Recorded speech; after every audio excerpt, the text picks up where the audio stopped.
Hey there, welcome back to the channel. Today we're going to be tearing down and inspecting a Chrysler A904 transmission.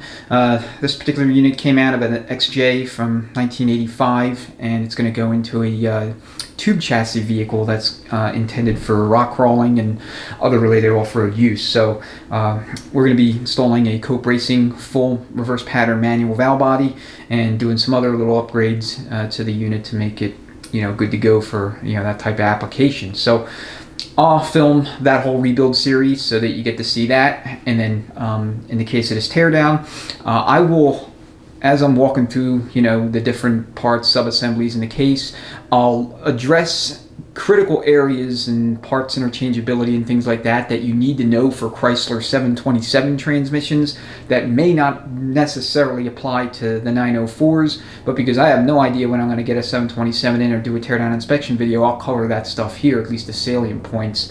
And then I'll link into the description a companion document that lays out all of the different interchangeability and changes and evolution and design of both these transmissions over the years, from their origins back in 1960, originally 1960 for the A904s and 62 for the 727s, up through to into production for these transmissions, which I believe the last 904 slash I want to say 32RH or 32RH left the assembly line back in 2003, and I believe they went into Dodge Dakotas. So anyway, we're going to go cover some parts here on the outside of the transmission, kind of give you a walkthrough of what everything is, and then we'll start taking stuff off and going through the usual teardown inspection procedure. And like I said, I'll mention as we move through the case different areas that changed over the years, when they changed, and discuss interchangeability so that you don't make the mistake of buying the wrong parts or trying to fit the wrong parts based on whatever year or vintage you're working on, especially if you're working on a 727 and not a 904. The 904s did not undergo anywhere near the amount of evolution that the 727s did, so like I said, I'll touch on things that don't necessarily apply to the 904s but do for the 727s. So chances are, if you're working on Chrysler transmissions, this general era, the 3-speeds, you're going to be working on both. So, all right, I'm going to reposition the camera a little bit, and then we'll get started. All right, so on the outside of the case, we'll kind of start with just a quick walk around. Here you have your selector shaft, all the way rearward like this, puts the transmission into park, and you have reverse, neutral, drive, 2, and low. Okay, just all the standard detents that any 3-speed would have. And then you have your kick down lever, so that'll work your kick down rod or kick down band in the valve body. And then to the immediate right of that, you have your intermediate band adjustment screw. So this lock nut takes 3/4 and it's torqued to 30 foot-pounds. The band adjustment procedure itself is simply tighten the band adjustment screw to 72 inch-pounds and then back it off 2.5 turns, and then just kind of assess the relationship between the band and the drum, and that'll let you know if you need to fine-tune it a little bit. But that's the basics of the procedure. You have your front cooler line and your rear cooler line, and then here's your neutral safety switch. I'll leave this in so you can kind of see what the relationship is between the valve body, the detents, and the safety switch, and then I'll take it off once we take the valve body off, or at that time. So socket sizes for all this stuff, you're going to have 7/16 here for the kick down lever to the selector shaft, and then you have 7/16 here for the linkage. This is going to take a 1-inch socket. This is going to take either a square drive socket, or you can use a 5/16 star socket. Okay, it's just 3/8 drive. That'll go right on here. That's more so for installation and torquing it down to 72 inch-pounds than it is for removal. This is going to take 3/4, and then socket sizes for the rest of the unit are 7/16 on the 6 extension housing and case bolts. The little governor pressure port tap, which is down here, I know you can't see it, I'll point it out once the extension housing's off, but that's 7/16. And then front of the transmission, you have the pump. This is going to be 1/2 inch. And then you have your pressure port taps here, all 7/16. This is going to be your kick down band release. This is going to be your main line pressure. This is going to be for reverse supply. So when you go back with these things, I strongly recommend you do a pressure test in all 3 of these locations so that you can confirm or deny that there's not any problems with line pressure. And then for the governor, you could test that as well, but you'll want to put a pressure gauge on there if the transmission is not shifting. So for this particular transmission, that's not going to be an issue. It's going to be full reverse pattern manual. So having the governor, it's not even going to be working. But for normal automatic forward pattern shifting, if you're having problems with this thing upshifting or downshifting, especially downshifting could be an issue with these because the governor, little valves, like they get stuck. You want to put a gauge here, and if you have governor pressure at idle that's like 2 psi or more, then chances are there's the valve is sticking, and you'll see that on a pressure test.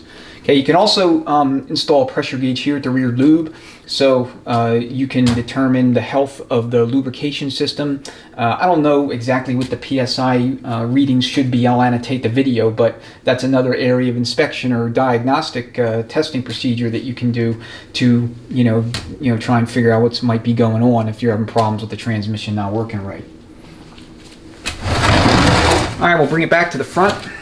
So as you can see, this was modified, the bell here. So the starter cutout was removed and replaced with like a squared off plate. Whenever weld repair like this is done for specialized application, or modification like this to the bell housing, you always want to confirm after you've done the repair that the transmission will, fully 100% correctly mate back to the engine. Okay, a lot of times when a lot of heat is introduced all at once on a bell housing, it may warp and it won't mate perfectly flush to the rear of the engine. So I actually have to query my customer to determine if they checked for that. If they didn't, then once I get this thing all apart and cleaned up, I may at least suggest to them that they take the case back and bolt it to the engine just to make sure 100% will mate before I build it back up again. All right. As far as end play, I wrote the information down here on that squared off flange. So end play for 904 is going to be 22 to 91 thousandths, and for the 727 it's going to be 34 to 84 thousandths. Chrysler likes to run these transmissions loose compared to GM units. They typically will see end play specs of a max of 30 or 35 thou, somewhere in that neighborhood. So this is kind of a contrast, if you're used to those transmissions when it comes to end play. So as usual, pull and push on it. Make sure that you have roughly, that kind of end play. You can measure it if you want. The book actually recommends you do so, but I never do because to me, outside of doing this just hastily, it doesn't make any sense, or it's a waste of my time. I know that I'm going to be measuring it once I go back with everything, and if I'm replacing parts, this initial spec or this initial travel is not going to mean too much. Obviously it's a good reference point. You get a general sense of where you want to be, but you just follow the procedures and note your measurement relative to what the book calls for. You'll be fine. You just make sure you have the right selectives in place. All right, the input shaft itself, you'll notice it has a piloted end. These were introduced in '78 to coincide with the introduction of torque converters with a clutch, so you have a lockup design, and lockup is actually generally favored over non-lockup for just most typical applications. It'll run a little bit cooler, you get a little better gas mileage. So like anything else, if you build the transmission correctly, you'll reap that benefit. For high performance applications, kind of the opposite's true. Generally most folks will favor a non-locking design. So the non-lockup variants of this will have splines contiguous all the way to the very end or the tip of the input shaft, whereas these will have the piloted journals. So very easy to tell the difference just at a glance. Additionally, the torque converters will have some sort of indicator, usually a stamp that says L or lockup, something like that. I don't know if this one's real legible or not, but this appears to be a factory converter. So, if you're really not sure, or if you're only looking at the converter, that's one way to tell if that converter is a lockup design or not.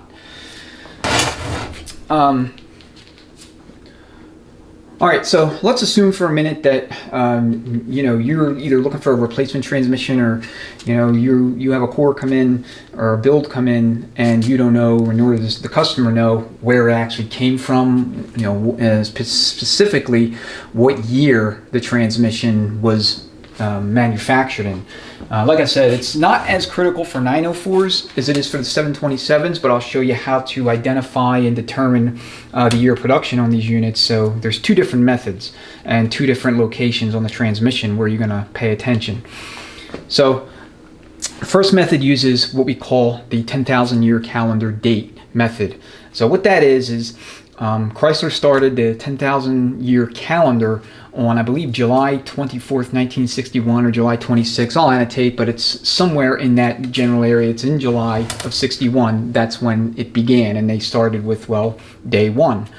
You'll notice here, and I'll zoom in, you'll notice that there's a 4-digit numeric code that will tell you exactly the date that this transmission was produced on. So the number here is 8867.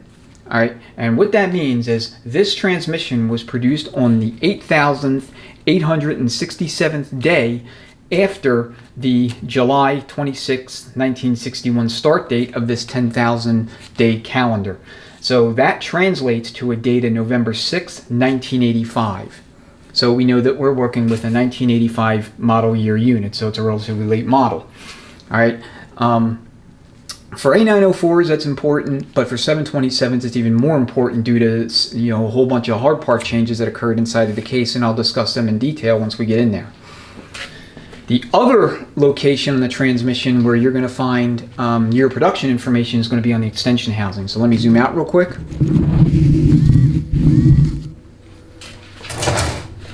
And then we'll zoom in on this area right in here on the extension housing, and we'll take a look at what we call the box method of dating.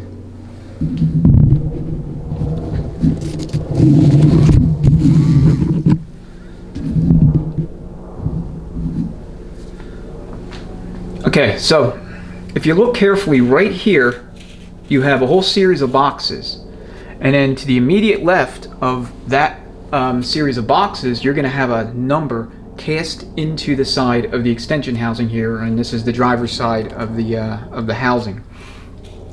The number here is 85.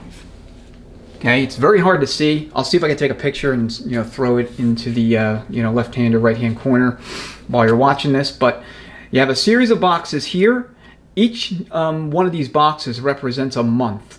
And then there's going to be dots inside the boxes, and that represents the day of production. So you look at the year, 2-digit year, and then you count the number of boxes, and then you look at the dots. So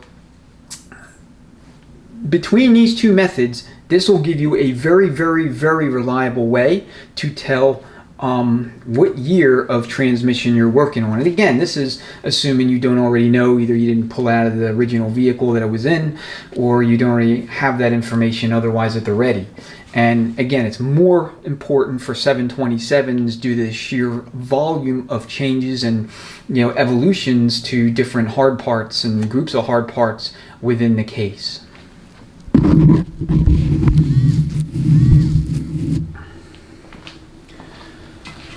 All right, I think I covered everything I wanted to cover just from an introductory perspective, so I'm going to start taking parts off. We'll begin with the extension housing. It's 9/16, so you have 6 bolts.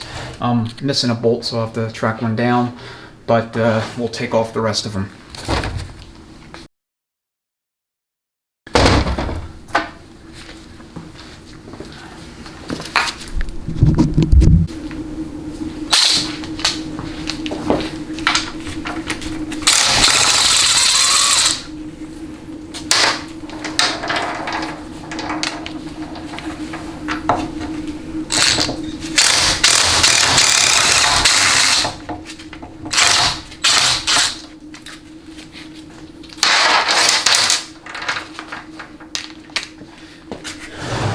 I'll have to get a new friction ring for this thing.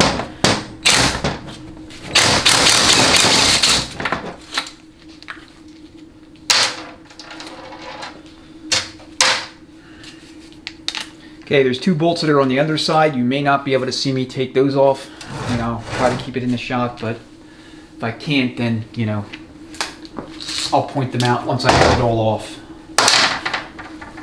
In fact, I'm going to grab a 9/16 wrench.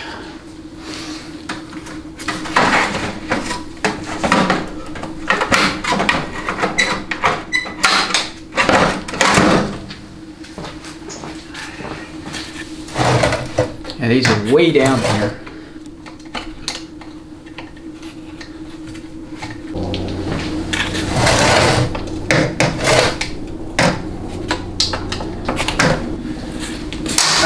Broke it loose, so it should be able to come off.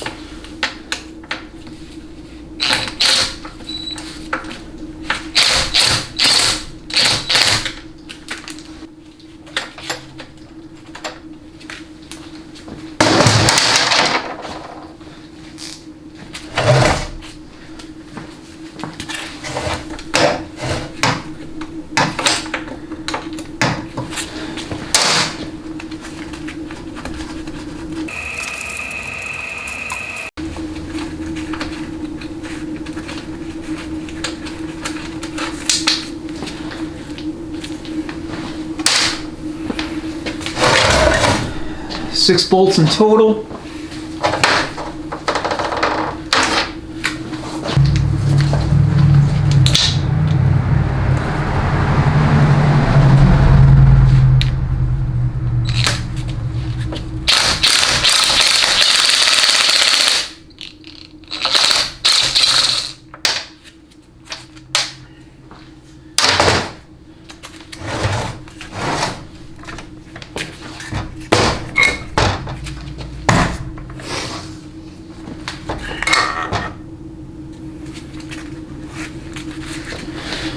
Alright, so extension housing for the 4x4 units is going to have roller bearing and of course a seal. So you just knock the seal out and then you want to inspect this roller bearing. In all honesty, it's a lot easier, or at least a lot less risky to just simply replace it. These are available from A904 transmissions. I want to say they're like 30 or 35 bucks, something along those lines.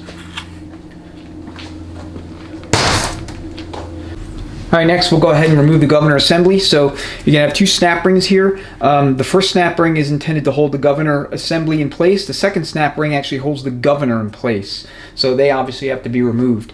You do not have to remove the 4 7/16 bolts just to get the whole assembly and housing off of the output shaft. I mean, you can if you want, but you do have to remove the little E-clip that's right in here so that you can remove the governor rod and valve and allow the rest of the assembly to slide off the shaft.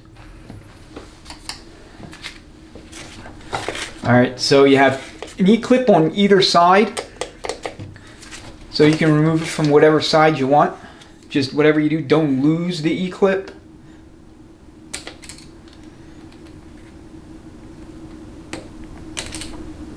And I'm just using a real small thin screwdriver, the same one you've seen me use in countless valve body videos if you've watched them.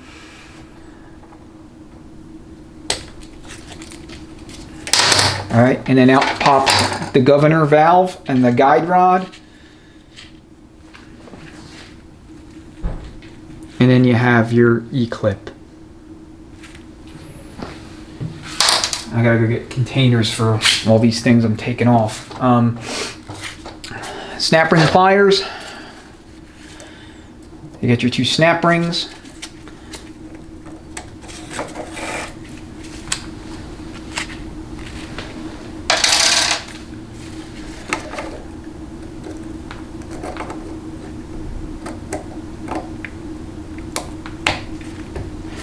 The inner snap ring can sometimes be frustrating.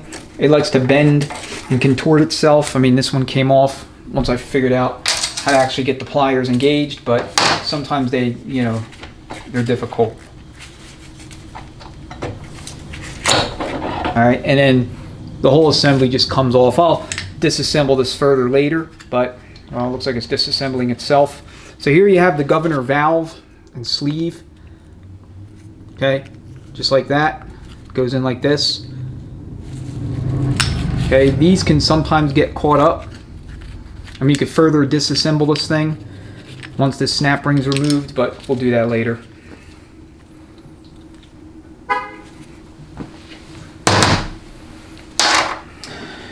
Thing was making a mockery of me. Alright, so always spin your output shafts. I mean, you should do that regardless. Make sure that there's no binding or galling or anything unusual. It should spin freely as long as park is not engaged. Okay, so once park is engaged, then obviously you won't be able to spin it. And again, the rearwardmost position is park. So obviously the parking gear is no longer there, but you get the idea. Okay, I'm going to start taking off linkage, and then we'll get into the pan and valve body and start going through the case.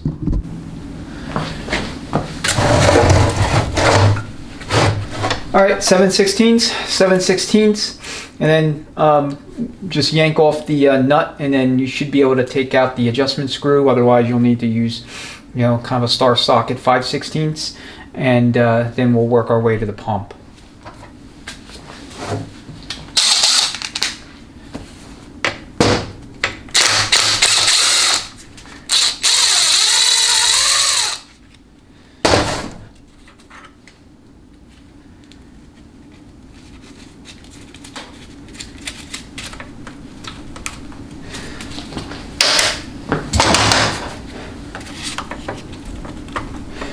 Sometimes these are, you know, kind of held fast with dirt and grime, or, you know, if there's moisture, subjected to moisture, you know, that'll be a problem as well.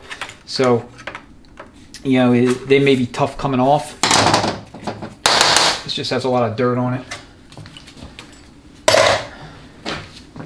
Okay, you'll notice there's an E-clip right here that has to come off.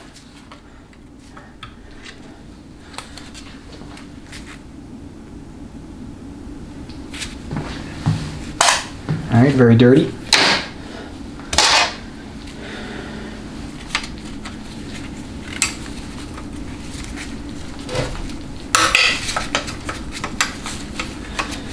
Alright, these are going to be held on pretty tight, but once you break it loose, they should come off without too much issue.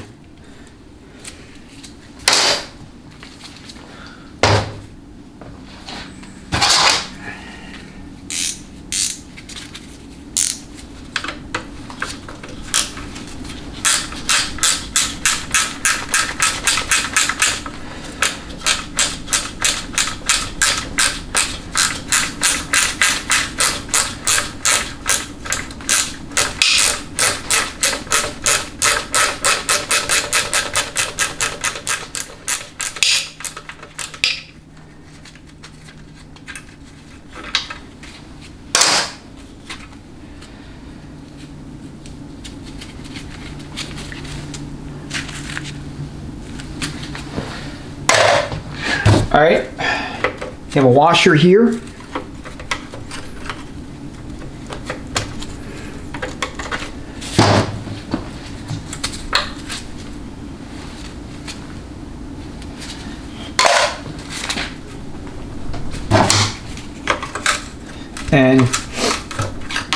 And the selector rod or shaft and linkage is gonna just come off.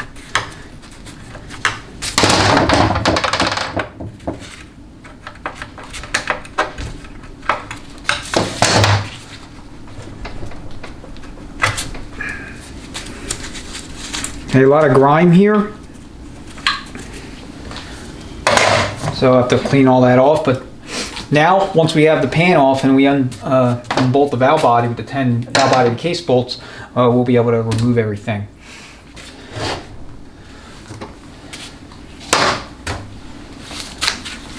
All right, lock nut for the intermediate band.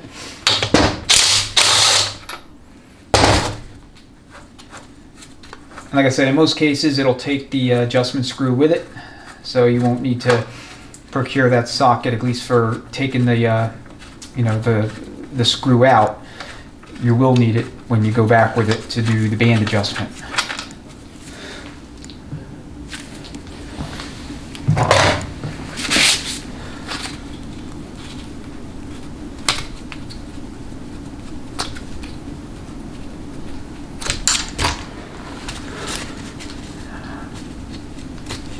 All right, let me get these out of here.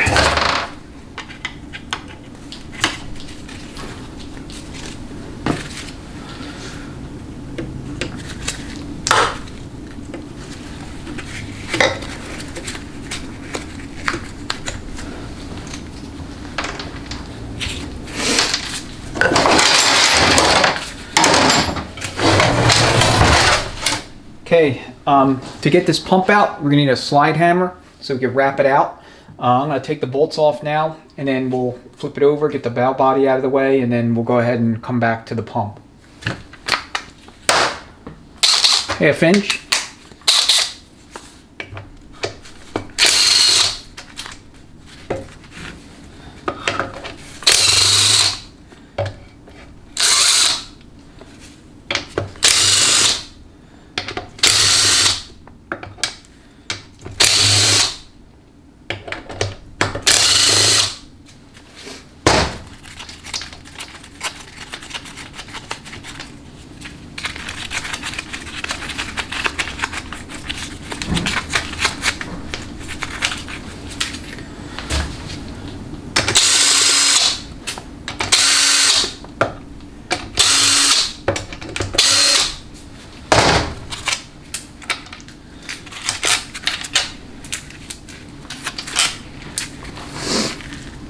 Okay, they're all the same length.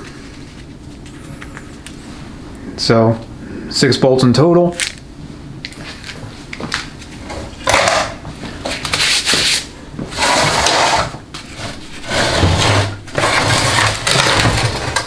I'm going to take this thing off, so bracket.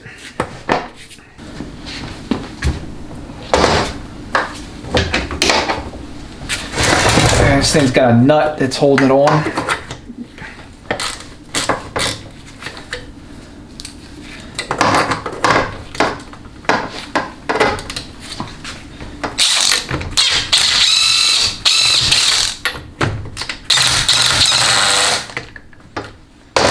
It's obviously not 3/4.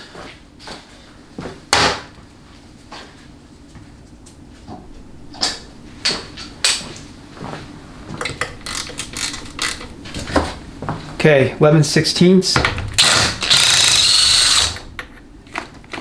So 11/16 on the bottom and then 3/4 on the top.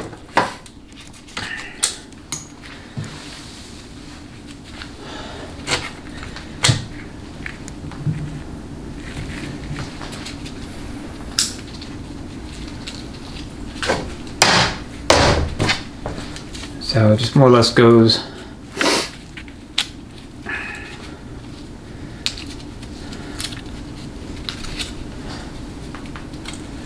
like this.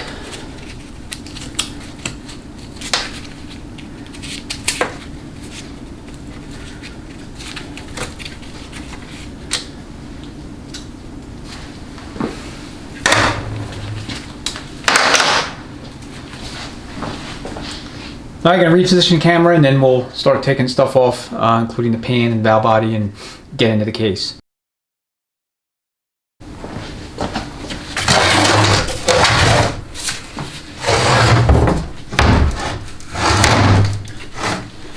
Okay, pan bolts are all 1/2 inch.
I mean, this is going a lot slower than I'd like. This is so grimy here. I gotta literally grab every single bolt out of the socket before it can come off. Okay, if you suspect the pan's going to be hard and fast to the case, or maybe somebody used RTV, you want to make sure that you take a flat blade screwdriver at a bolt hole location to separate the pan from the gasket and or gasket from the case. And you want to go on the gasket between the gasket and the pan, not the gasket and the case. Okay, and you don't want to stick your screwdriver in the middle, because if you do, you risk bending the pan and it may not seal anymore. If you go here and you bend the pan in a ball location, it'll reseal once you put it back on and torque it. All right.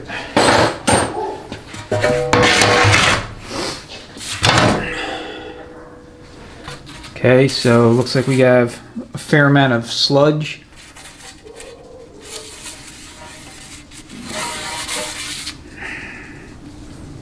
A little bit of granulated material. Hard to say. I mean, we'll see what kind of condition the friction elements look like inside. The bands, the front and rear clutch. But I don't see a magnet on here. I always like to have a magnet. But apart from that, it just looks like burnt friction material. I don't see any metal, pieces of metal or gear tooth or anything like that. So, I mean, that's a good sign, right?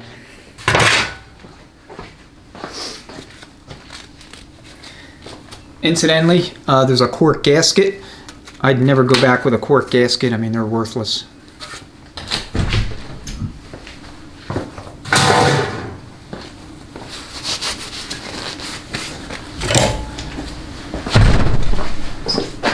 All right, Phillips head on the filter bolts.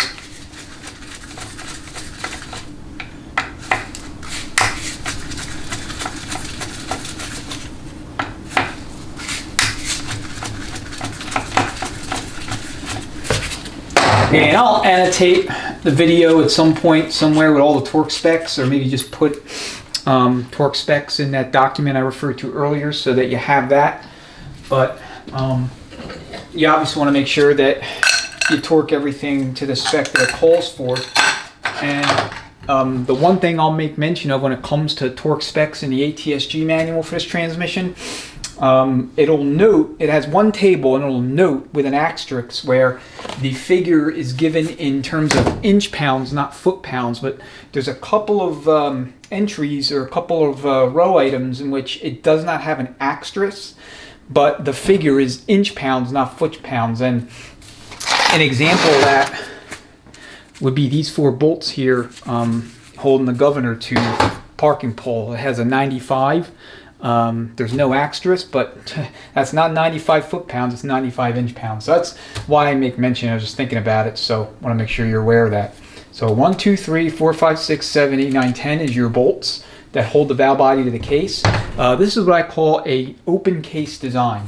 So in other words, when you take the valve body off, you'll have the entire innards, the entire rotating assembly of the transmission, all the parts accessible and visible to where you can touch them, compared to a closed case design, which is most of your GM transmissions of this era, your TH350s and 400s. They have worm tracks, right? The Chryslers and the Fords have an open case design, and the architecture of those transmissions between Ford and Dodge are very, very similar. So just, I guess, a bit of trivia for you. All right, one thing you may want to do with your filters, and this is just in general, not just with this transmission, is when you do a service or you take a transmission apart, you want to cut open the filter to see what, if anything, might be stuck in there, especially if you're actually just doing a service. If you're taking a transmission apart, I mean, you'll eventually find out everything there is to know in terms of condition and state of affairs inside the case. But if you're just doing a service, cut the filter apart, and that'll tell you, or at least reveal, what's been floating around inside the unit. All right, let me bring the case a little closer. And you can see up here where the neutral safety switch is. So it's going to be right here. So as you move the manual valve, it'll move the rooster comb, and this here will coincide with park and neutral. You see these 2 points of contact. So this will be reverse, and then this will be neutral. And then as you're running through the gears, if it's in park or neutral, then the switch will register that based on the contact there on the rooster comb. All right, so valve bodies on these units are fairly simple and straightforward to deal with. Not a whole lot of mystery to them. We're not going to be going back with this valve body, so it may be a while. if ever, before I do any kind of disassembly video on these.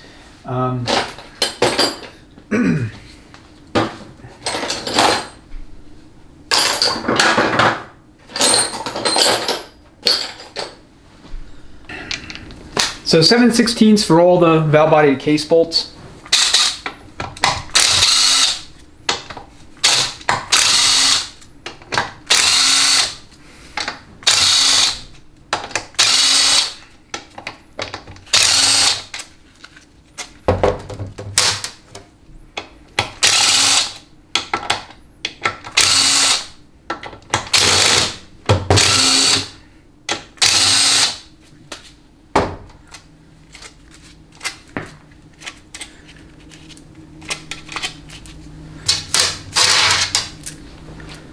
Okay, all the bolts are the same length, so you don't have to worry about potentially mixing them up or whatever.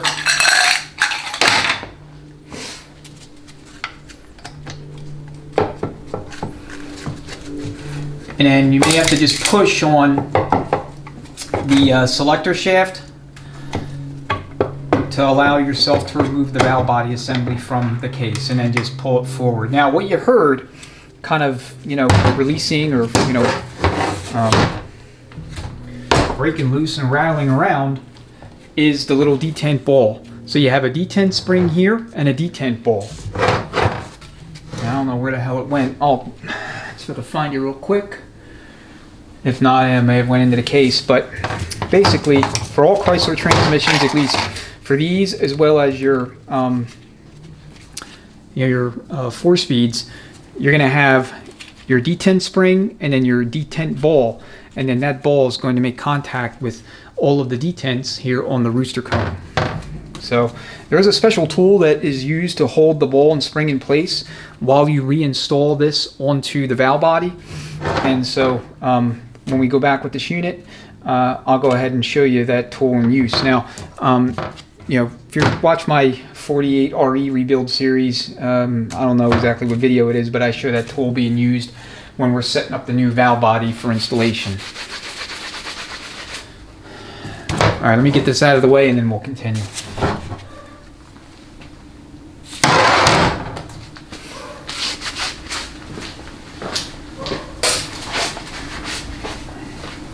Alright, so as I mentioned, we have an open case design. What this does do is allow you to air check each of these ports. So you have, and I'll just cover them in the order that they appear. This is going to be your pump suction. This is going to be pressure. And then this port here, not here, but this port's going to be your direct clutch. And then you have your forward clutch feed. And then the port next to that is going to be the converter charge. And then from the converter, that's this port right here. And then this last port here is going to be to your cooler line. Okay, and then for air checking your servos, you're going to have your port here for the intermediate or kick down servo and band, and then you have your low reverse air check.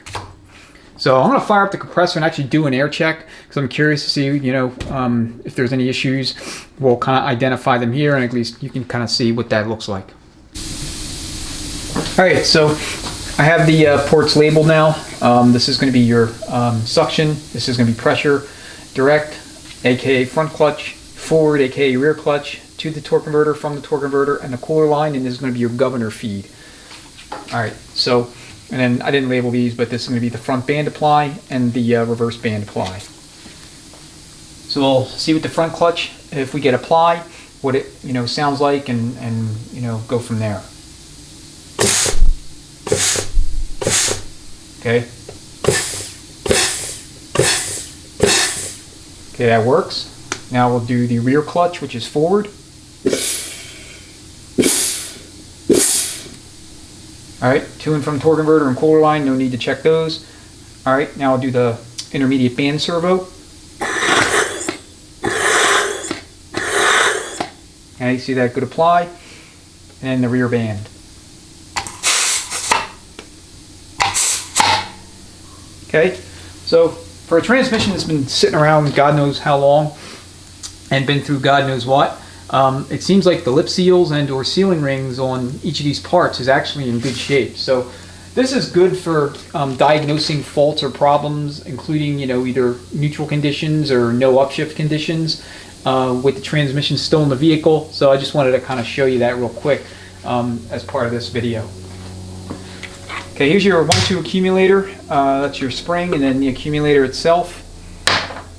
It's recommended that for all these transmissions you go back with a Sonic's billet accumulator and a billet servo assembly. And for the front servo, for anything real high performance, whether it's a 904 or 727, you want to go with a dual sealing ring piston, and they're available from A&A. I think they're like $150 or something like that. I believe they're billet. I'll have to double check for sure, but you know, they kind of address what is a common issue with these under real high performance or high RPMs, and that is the stock servo will like to cock a little bit sideways in the bore, and as a result you'll get a little bit of blow-by in the sealing ring and uneven wear on the rings. And it could also, in real extreme cases, mess up the bore. So you want to check these bores, okay? You know, if there's issues, then, you know, like if it's really scored up bad, you obviously don't want to reuse that bore. Sonic's makes case savers, so you can install, you just basically pound the case saver sleeve into the bore, and then you install Sonic's piston, and that will fix that issue basically permanently.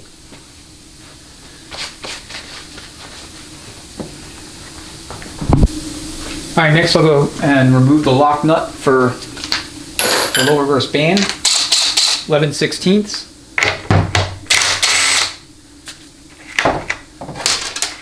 And you can just unscrew it. It takes an Allen wrench of some size, I'm not sure, a 1/4 inch maybe. I'll annotate the video.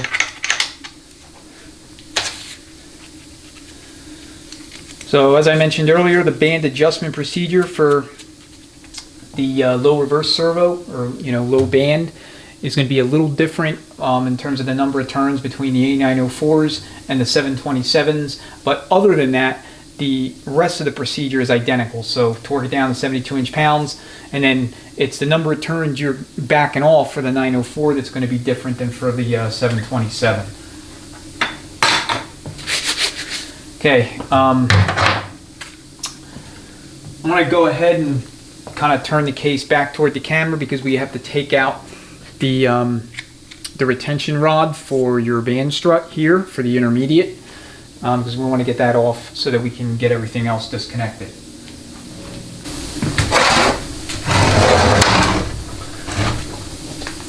Alright, so here's the plug, 1/4 inch square drive, and what I like to do is I'll just use an impact driver because just out of an abundance of caution, I don't want to try to zip it out with an impact and have it strip or damage the case in any way, shape, or form.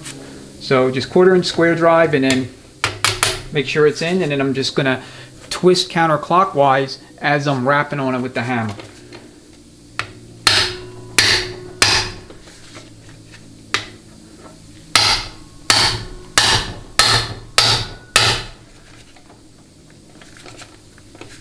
And at that point it's coming off.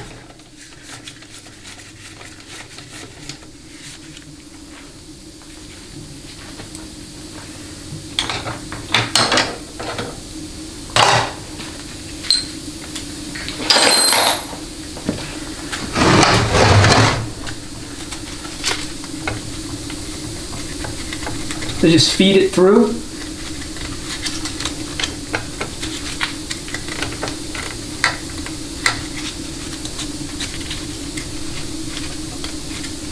And my hands are super slippery, so just get it enough so you can grab it with a pair of pliers.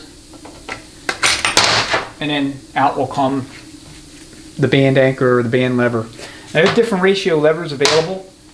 You want to make sure that you have an appropriate relationship between the ratio and the band that you're using, band strut, and the servo, because you don't want to just go super big. A lot of times that will do a lot more harm than good.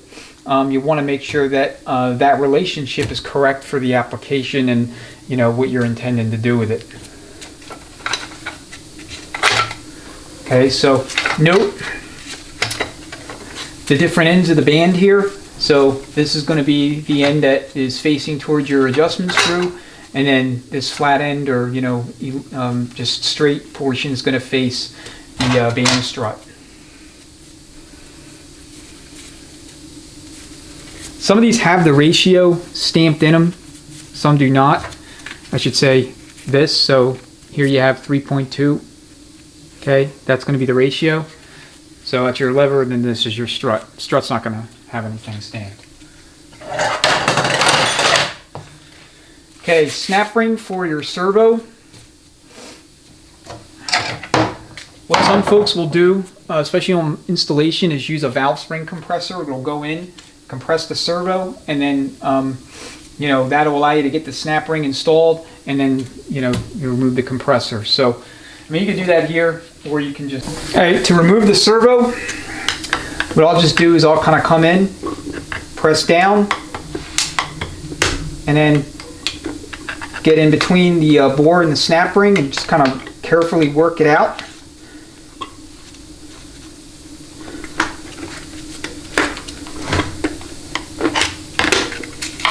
And then that'll remove it. And then from there, you just apply air.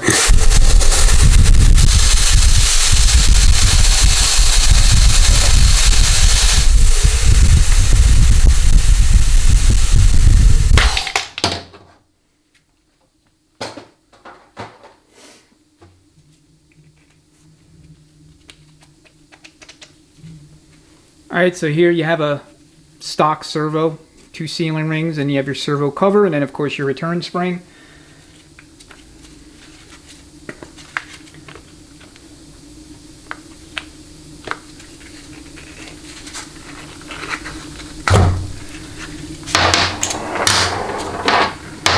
And the main thing with these is the bore tends to get worn out.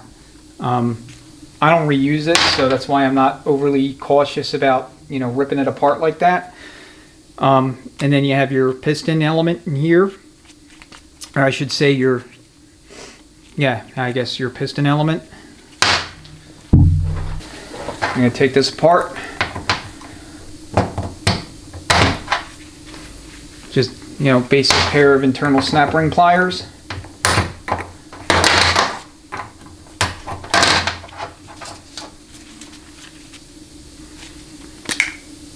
Okay, and you have your little O-ring.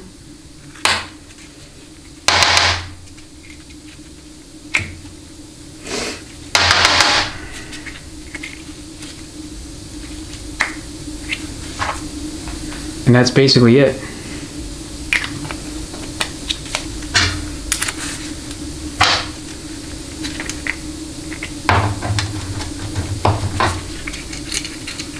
So that's how it goes back together. Fairly simple deal.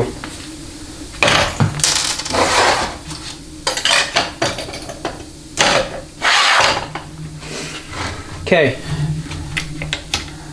So with the low reverse servo, again, the same principle. This one's going to be a little bit more difficult to get out by pressing on it, but you could try.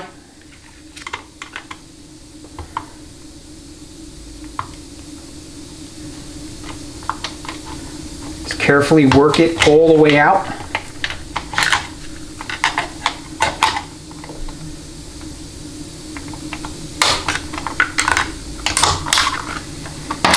And out it comes. Your servo, your spring seat, your return spring.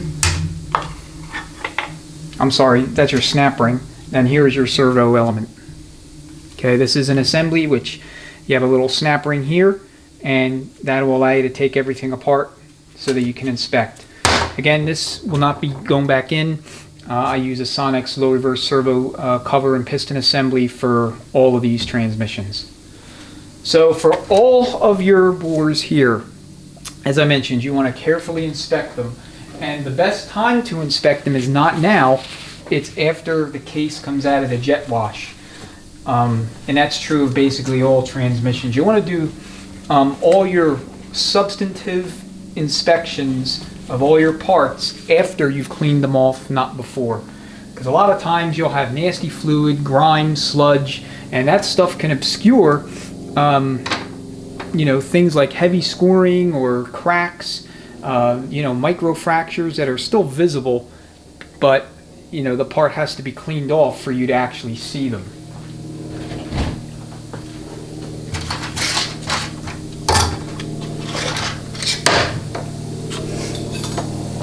All right. So once we have everything out of the case, we can remove and look at the low band. Now, as far as like hard parts are concerned, a lot of folks, meaning shops, will consider this reverse band a hard part. I don't. I replace the bands. You want to keep the cores because these are getting harder to find, and a lot of times you won't actually be able to buy a brand new reverse band. You'll have to have it relined. You know, your pre-existing band will have to be sent out to be relined. So, all right.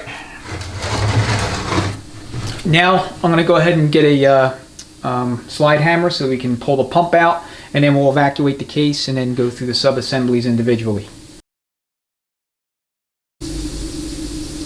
Alright, got the handy dandy slide hammer. So what you want to do is grab 2 of your extension housing bolts, and you're going to have locations to thread them in here and here on the pump.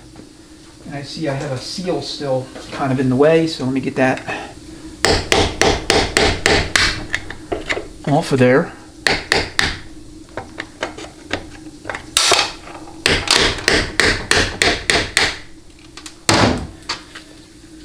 That's stubborn.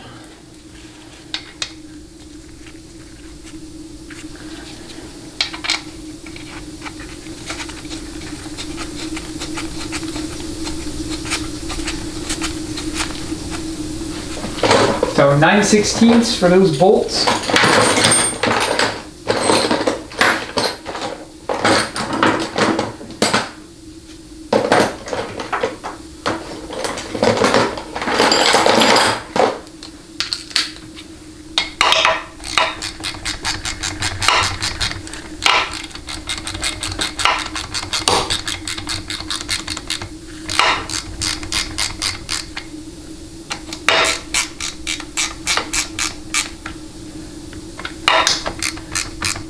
Just thread them in until they start to, bite a little bit, and then back them off like a little bit, just a hair. All right, then get in there and wrap them on out.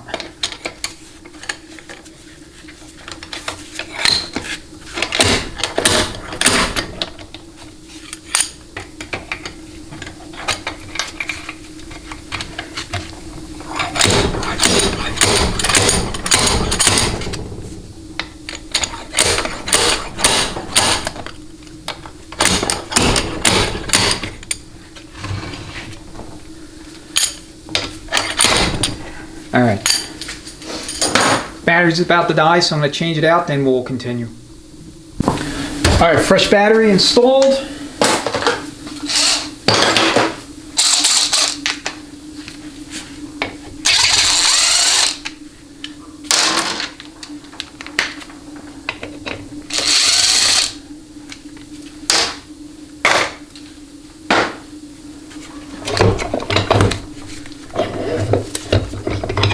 Alright, you just want to be careful with the pump.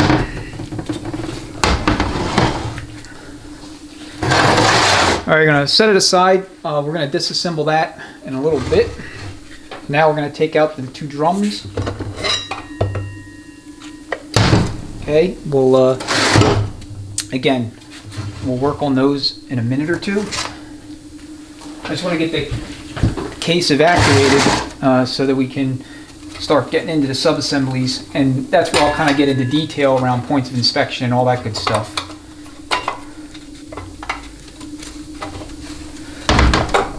It's got snagged on the sun shell.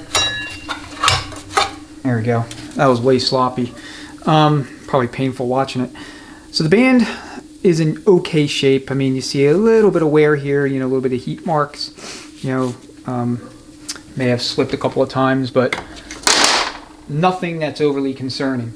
Okay, so here we have our number 3 washer.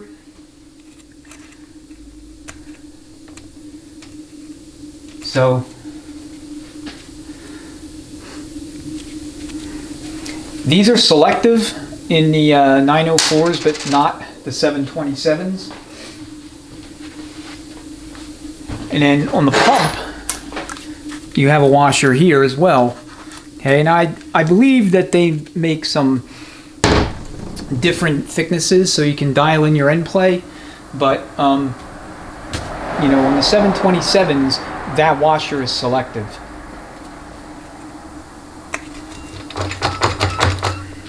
All right, so now we need to get in there with some snap ring pliers. So this is going to be your front hub for your front gear train, your sun shell, and then of course your rear gear train behind it.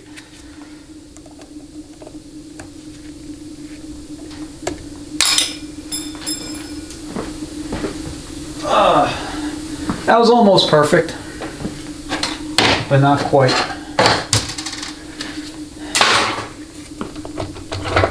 Alright, so just yank everything out. And then I'll try to be deliberate here to show you the order in which everything goes. So you have your planet. This is going to be a 4-pinion. Some are 3, some are 4, some are steel, some are aluminum. Okay. And this is held in place by a snap ring, and then you have a washer here. Okay, that's going to be your number 4 washer. And then you have your sun gear. Note the 2 bushings. Okay, sun shell is a hard part. You want to make sure that the lugs are not aggressively worn. You want to make sure the sun shell is not cracked in any way, shape, or form. Okay, note your 3-tab washer here, and then your thrust plate. So you want to disassemble this right here at the snap ring, and then carefully inspect these parts. So again, we'll go through these in a little bit more detail later in the video. Okay, now you have your rear planet. Okay, so 3-pinion deal, and your output shaft and your ring gear with a 3-tab thrust washer. So again, we'll take a more detailed look, inspect the pinions, both for side play, for vertical travel, as well as I'll talk you through how to check your overall gear train travel.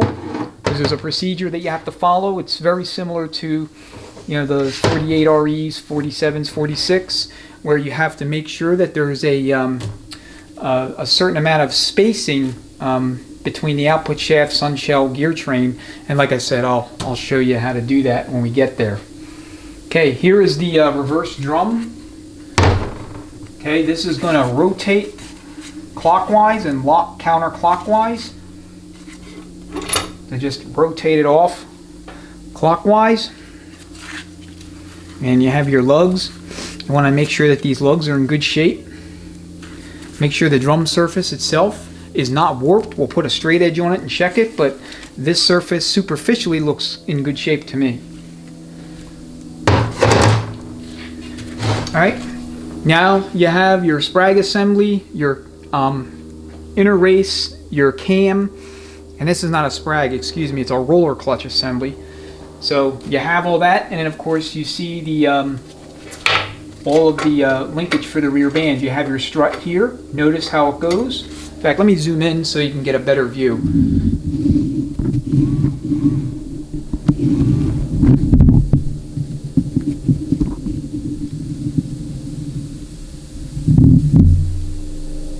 Okay, so I'm going to just talk you through, because if I put my hands in there, you're never going to see anything. So you have the band strut, and it's going to be right there, and that interlocks with the lever, and then you have your rollers. Okay, these rollers are all encased, I should say, between the cam and the cage that exists, you know, at the bottom of the case there, or the back of the case.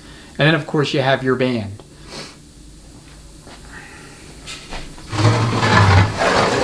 So here's a view from the side.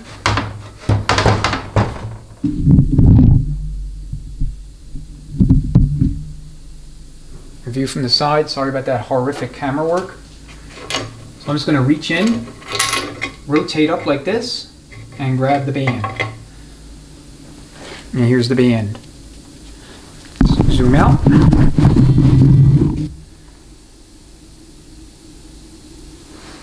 So like I said, a lot of shops will consider this band a hard part. If your band is no good, you're going to need to send it out, have it relined. These are what we call critical cores. So I have a band that I'm going to replace this band with. It's going to be coming from Cope Racing along with the valve body. So I don't like to reuse that stuff. Though, like I said, a lot of shops will consider the rear bands, and not just these transmissions, but things like TH400s, 480Es as hard parts. So if your band is no good, then that'll cost extra to replace over and above what the standard soft part rebuild would cost. Alright, and it looks like we solved the mystery of the missing rooster comb detent ball. So it made it deep inside the case. Nope.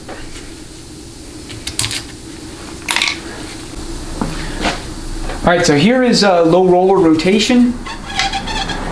At the inner race, we're rotating it clockwise, and it is going to lock counterclockwise. So as you can see, I can't move it.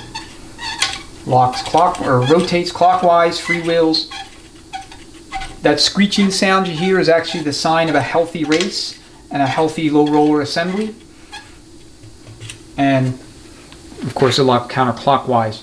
I still replace all these roller elements. I don't ever reuse them. These particular roller elements sound great. I don't know how many miles are on this transmission. I don't think the customer knows either. I mean, it's just a junkyard core, so no history available, but they seem to be in good shape. We'll get into the pump, the two drums, and kind of assess the condition of the front and rear clutch. But the rear band looks almost brand new. I mean, it has almost no wear at all.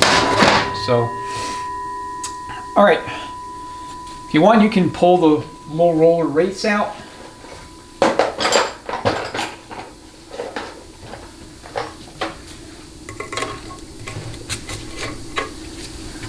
And these rollers are going to go everywhere.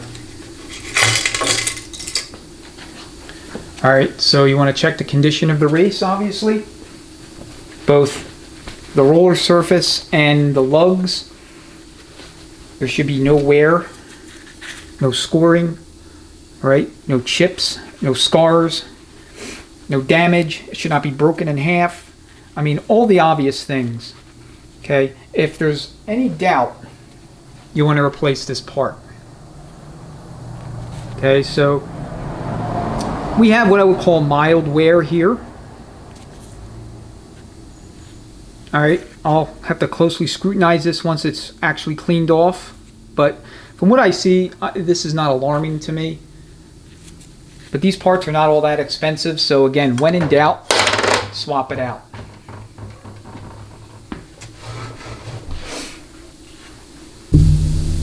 Alright, we almost have the case empty, just a couple more things to do.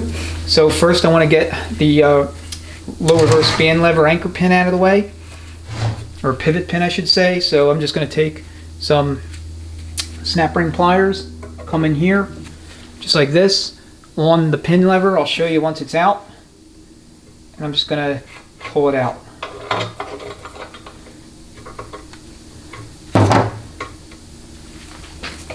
So you just go in there in that little recess, and we'll yank it right out. There is an O-ring right here.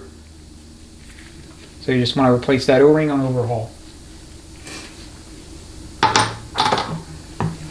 Okay, and then the lever mechanism is just like this in the case. Okay, just like that. And then the lever obviously goes here. Pretty simple deal. Alright, so now we have to take off the governor support. So you have 4 bolts, 1/2 inch.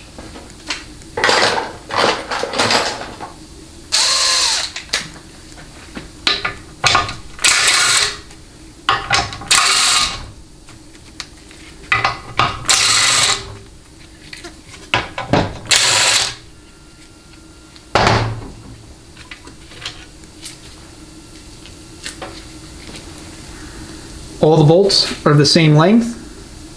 My other glove ripped off, so hence why it's not on me. Yeah, like I said, all the rollers will fall over the place. Don't worry about it. All right, so these governor supports are notorious for wear. And the same is true of the 4-speeds with their overdrive piston housing. It's the same principle, the same kind of deal. There's wear often in the sealing ring area here, and you have wear here, okay, on the journal. So I'm going to have this replaced. And we'll clean it up, and you know, obviously you want to inspect it when it's clean, but it's not really necessary with this thing. All right, I'm going to take off this neutral safety switch. Almost forgot about it.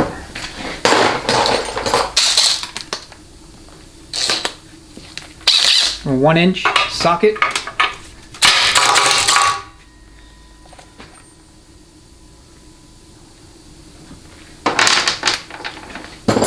Yeah, those are pretty robust. I mean, you can reuse them. Like I said, when in doubt, swap it out, but I don't often see them bad. But those are the kinds of things you want to keep in your vehicle at all times, because if they do go bad, you may have issues starting the vehicle. So it's something small that you can easily, you know, get underneath real quick and swap out if you need to. Selector shaft seal is going to be here. Best way to get at these is to just tap them out with a hammer and screwdriver.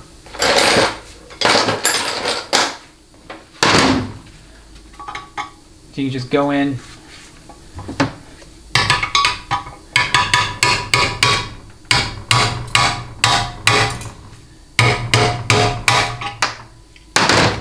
It'll pop right out, and then just use an appropriate size bushing driver to put the new one in. All right, I'm gonna stand the case upright. And like I said, all the rollers are all over the place. The cam itself, as you can see, there's pins. The pins are, you know, more or less pressed in, so you would have to pound them out if you need to replace either the roller cage or the cam itself. So carefully inspect that.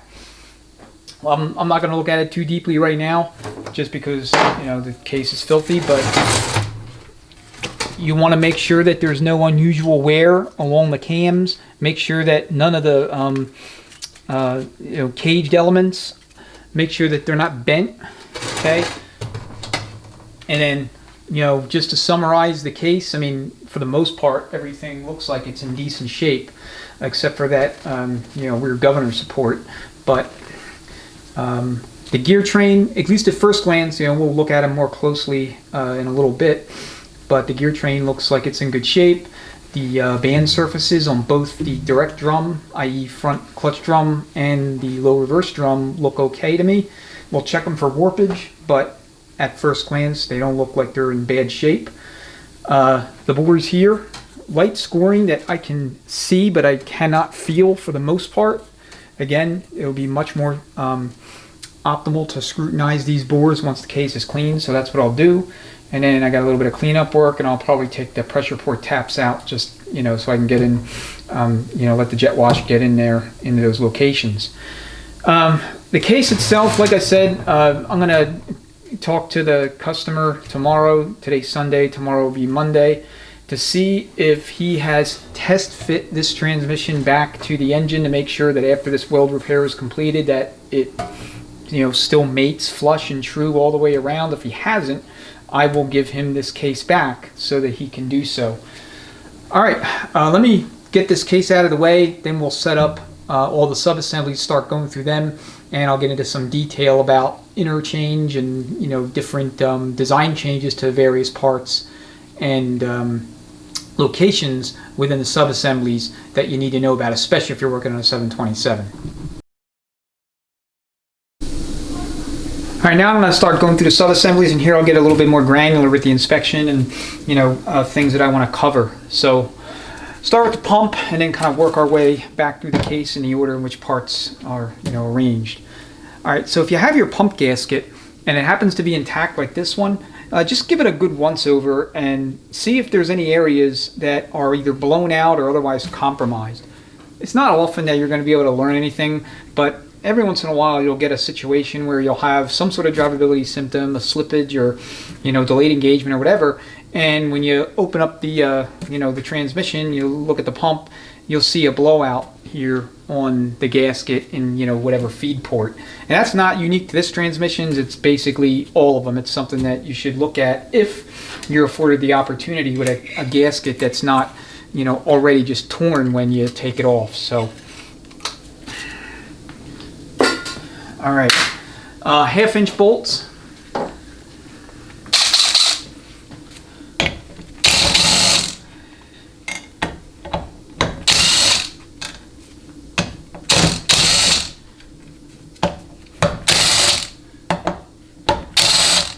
Six in total, and they're all the same length.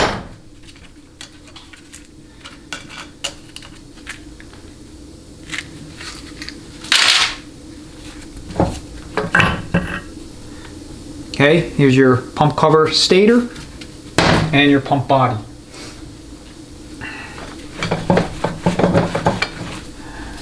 All right, so what I'm going to do is I'm going to clean off these gears and the pocket, and then we're going to check our clearances to see if these gears can be reused, and we'll also visually inspect them to see if there's any kind of scoring or anything else that would concern us when it comes to reusing these. All right, give me a second.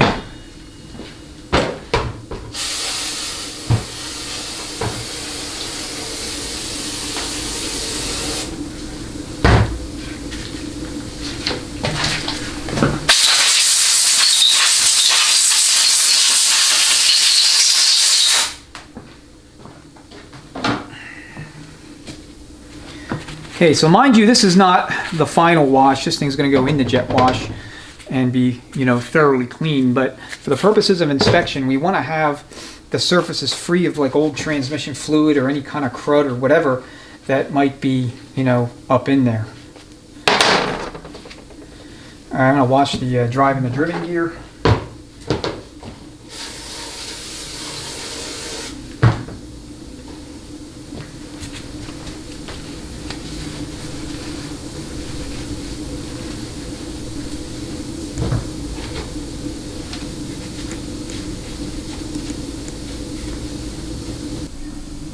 All right, now that I got it cleaned off to the extent we can actually look at stuff, we'll look at the pump cover first. So pretty much like all other pumps, you want to make sure this surface is free of serious scoring. Okay, what you see here is very, very light.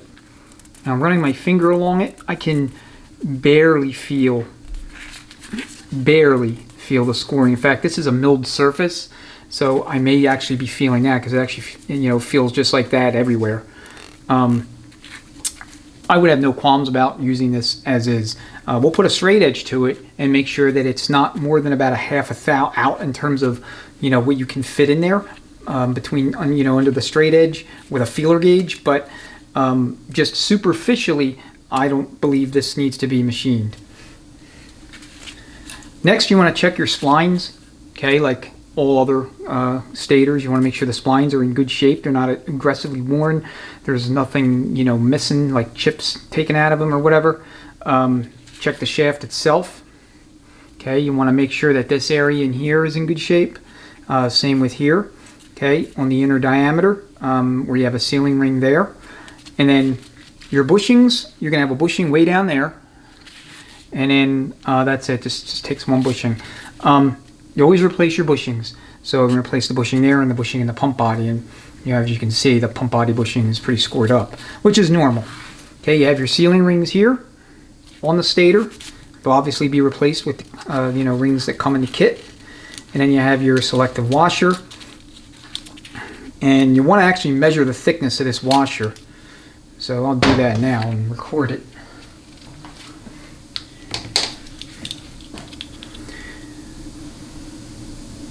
Yeah, like I said, these aren't selective, but I always like to measure thicknesses just so I can get a level, level set on where I'm at. So this is 60 thousandths or 61 thousandths thick. I'm sorry about that glare. So 61 thou thick, and then check the condition of the washer. If it's real brittle, just replace it. All right, your journal surface here. Make sure it's not scored. Okay. Make sure it's in good shape. You should not be able to feel anything when you're rubbing your fingernails along the surface like this, okay? And that applies to both journals. All right, with the Chrysler, with the 727s, these pumps changed, so I'll put the dates, but I believe the bushing got wider starting in 71, and so you had a 9/16 bushing in the direct drum and a correspondingly narrow surface here on the journal, and then I believe it went to 13/16 starting in 71 and up, and that allowed for, you know, a little bit better contact, which meant a little bit better integrity in terms of keeping true on the center line between the pump and the front clutch drum. All right, I'll bring that pump cover back in a minute, but I want to move to the pump body now. All right, so first thing with the pump body is you want to make sure that there's no excessive scoring here in the pocket, meaning the inner diameter all the way around, as well as the working surface here at the bottom. Okay, check your threads, make sure that they're not boogered up, you know, make sure they're not about to strip when you go to put this thing back together. And then just do a good once over of the casting, make sure there's no issues with, you know, cracking or warping or whatever, anything obvious, right? All right, the next thing you need to do is make a determination if the gear set that came with this pump is still reusable or if it needs to be replaced. Okay, so go ahead, put your driven gear back in, and then put your drive gear. Note the orientation. Okay, you have an offset for these little lugs for the converter. That needs to be facing you. Okay, just like that. And then what I'm going to do is I'm going to make some marks where I want to measure this. When I want to measure these gear sets, so I know where I'm at. That was a very clumsy way of saying that, I know. There's 4 measurements that you need to take here with these gear raider style pumps. Okay, you have the driven gear to deck surface, the drive gear to deck surface, then you have the drive to driven gear, and then you have the driven gear to the inner diameter of the body itself. So, as always, we'll come with a straight edge. So the spec for both the drive and driven gear to the deck surface is 3 thou. So between 1.5 thou and 3/1000ths of an inch. And I should say the outer spec is 3 thou. So that's what I'm going to start with. I'm going to start with 3/1000ths of an inch, and then we'll go from there. Okay, the general rule here is if you could fit this feeler gauge underneath without moving the straight edge, then there is at least whatever amount of clearance of your thickness of your gauge between the surface of the drive and driven gear and the pump body deck surface. Okay, I can't fit it in at all.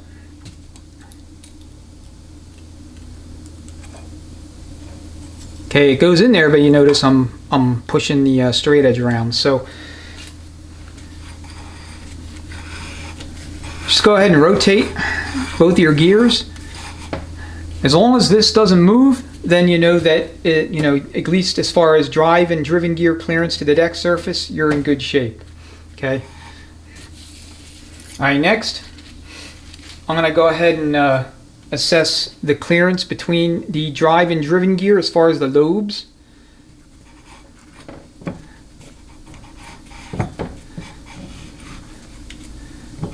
All right, and we'll go right there. I mean, I'm not going to measure them all. I'll do that off camera, but I just want to show you what that is.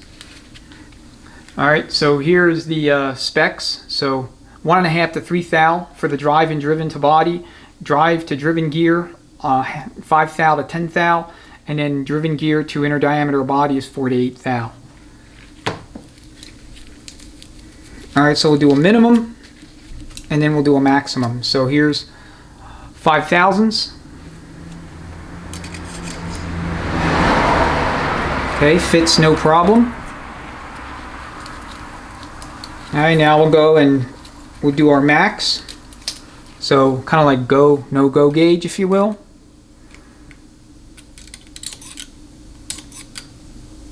and it will not go. Alright, we'll go and check it in another location.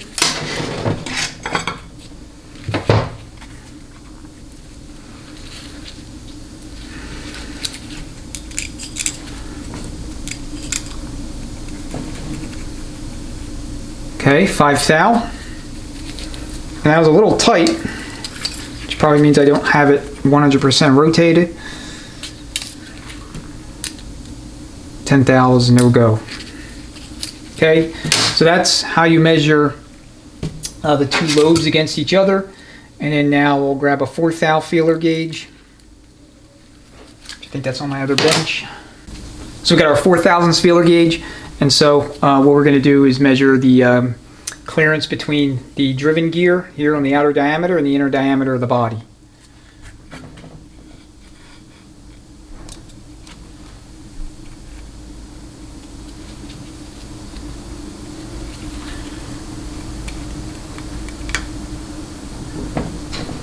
Okay, it fits, but it's very snug.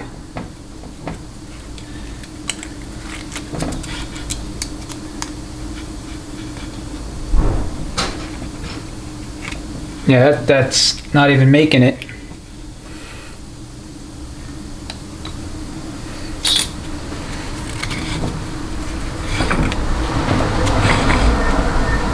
So, the way this set is looking with this body, I have absolutely no issues or concerns with reusing it based on the clearances. So, the next step is to just look at the gear itself. Start with the drive gear. You want to make sure that the little lugs here are not cracked. Sometimes you'll see cracks here, which obviously means you need to reject the gear. Check both sides, make sure they're in good shape. Okay. All right, next you want to inspect the lobes themselves. You're looking for any unusual wear, any cracking, anything that would indicate that this particular gear is no good or it's going to fail if you put it back in. Okay. It's got some normal looking wear to it, but nothing that would concern me, especially in the kind of application that this thing's going to be used in. And then same with your driven gear. You're looking for any kind of fracturing, any scoring, anything that would indicate something metal has passed through these gears that would have scored them up. Other thing you want to do is look at both of your working surfaces, okay? And you can tell, you see the wear pattern here matches the wear pattern down there. So, you know that this side faced the, this faced inward toward the pocket, and then this faced upward toward, the cover. All right, like I said, these gears look pretty good. So, when you go back with it, you need to stake the bushing. So you got 2 stake points here. So this bushing will be replaced. This seal will be replaced. This will be put in the jet wash. Same with the other half. And they'll go back together. Like I said, I don't want to say it's super rare that you have to replace your gears. For anything high performance, if again, same adage holds true. If you're not sure, go ahead and have the pump body milled and the pump cover resurfaced, and then have the machinist acquire the gears so that you can get the clearance just right. All right, next we'll take a look at the drums. And if there's anything I'm missing, anything that I need to point out that I just omit, there's only so much I could squeeze into a video. I'll annotate, and it'll also be on my fast fact sheet. All right, so here is your front clutch drum. This is going to be your direct clutch. And then this is going to be your rear clutch, aka forward clutch. Okay, you have a sealing ring here, and you have 2 sealing rings here. These are scarf cut, and then this one down here is an interlock style.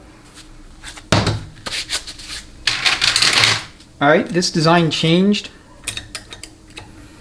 and I'll have to annotate the video. I don't know exactly when, but it did change from, here I'm talking about the input shaft. It changed from a straight up and down shaft with no interlock sealing ring here to what you see here. And the drum the front clutch drum also changed. So the older drums had a singular feed hole, circular, instead of this slotted style feed hole that these later model units have.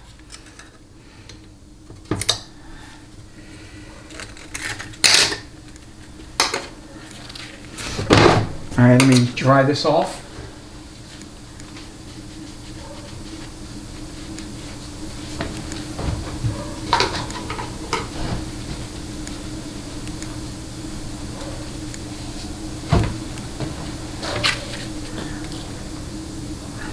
Okay, this is exactly the same thickness as the stator thrust washer, 62, 61, 62 thou.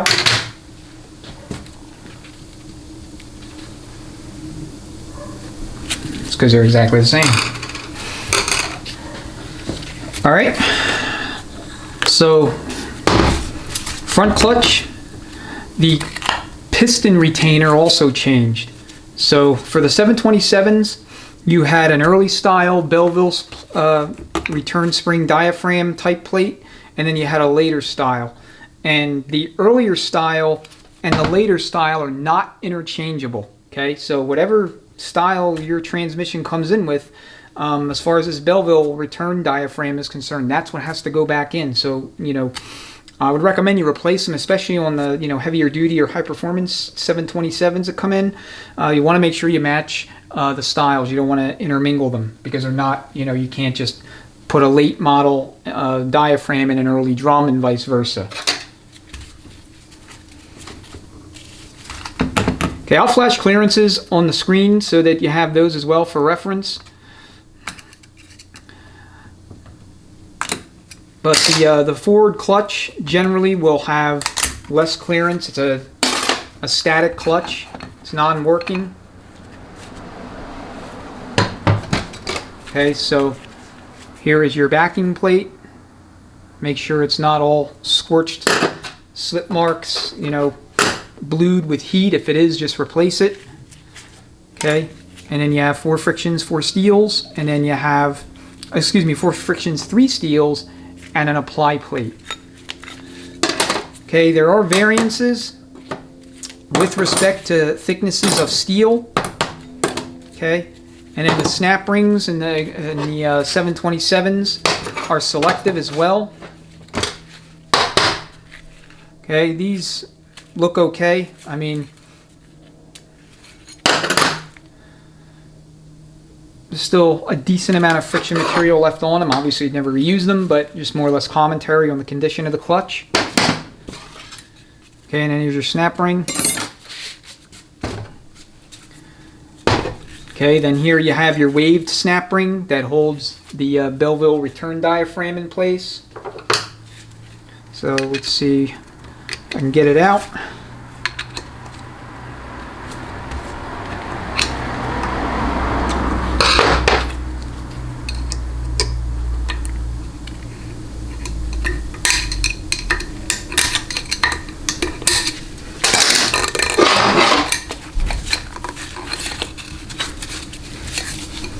A little more persuading.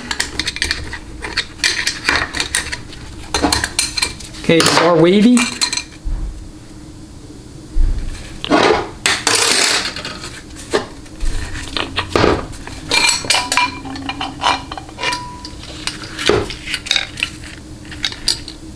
Okay, just like that. Here's your piston, an inner and outer lip seal. Recall in the beginning, this air checked very positively. All right, you want to check the condition of this piston. So you got a, you know, bleeder orifice here, or bleeder ball. Make sure that that bleeder ball is moving. You can hear it. This area around here, you want to check, make sure it's not cracked or whatever. Okay, I mean, basically that's true of the whole entire piston. This one superficially looks okay. Like I said, I'll look at it again once it's all cleaned off. All right, and then the forward drum has an inner race here.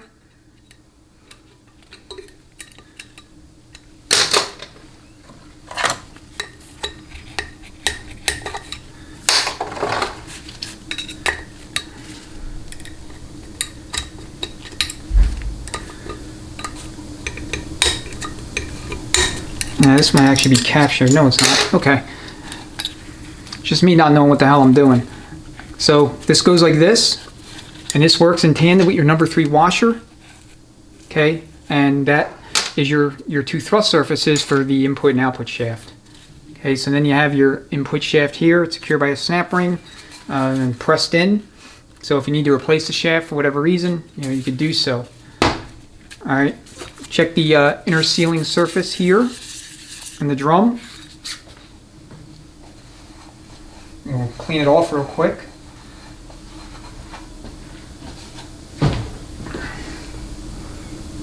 All right, just give it a good thorough once over with, visually in your finger. Same for the inner diameter, the sealing surface. Everything on this drum looks good. Make sure that these lugs here on the hub are in good shape. Again, same kind of deal. No scoring, no cracking, nothing that would indicate that the clutches in the direct drum or the front clutch would get caught up, because you'll have a no apply condition if these are real worn and there's like divots in them or whatever.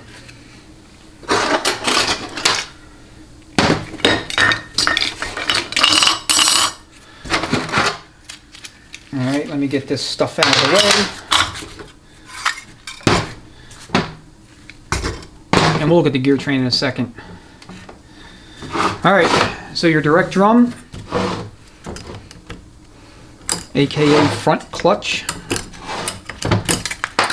So you're going to have a wavy snap ring here. Okay, that is what comes in. Okay, those snap rings for the 727 are selective. Get the rest of these clutches out.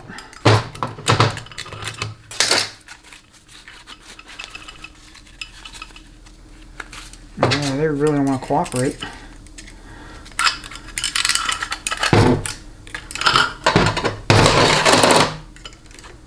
Alright, so you got a few different configurations when it comes to the number of steels and frictions in the direct clutch pack. For the A904s and the 727s, I'll put a chart that shows the different possible stack ups.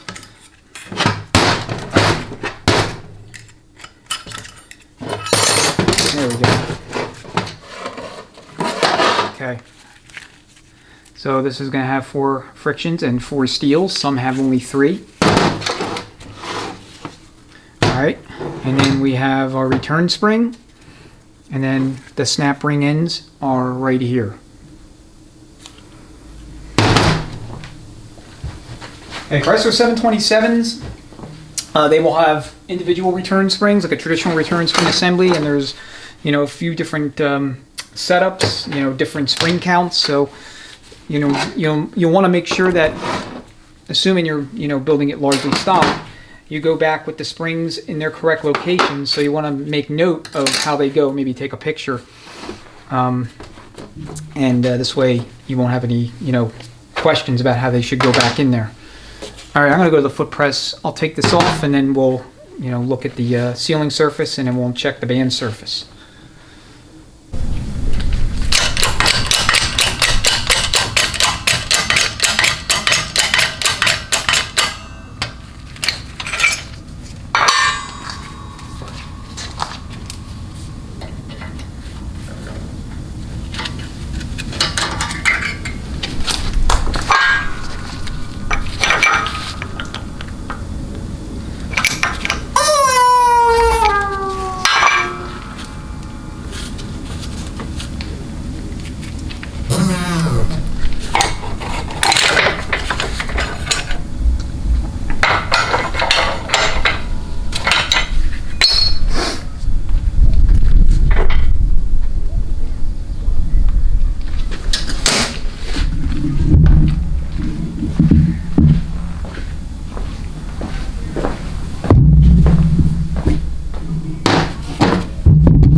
So when you're dealing with springs like this, you're going to need a shop press.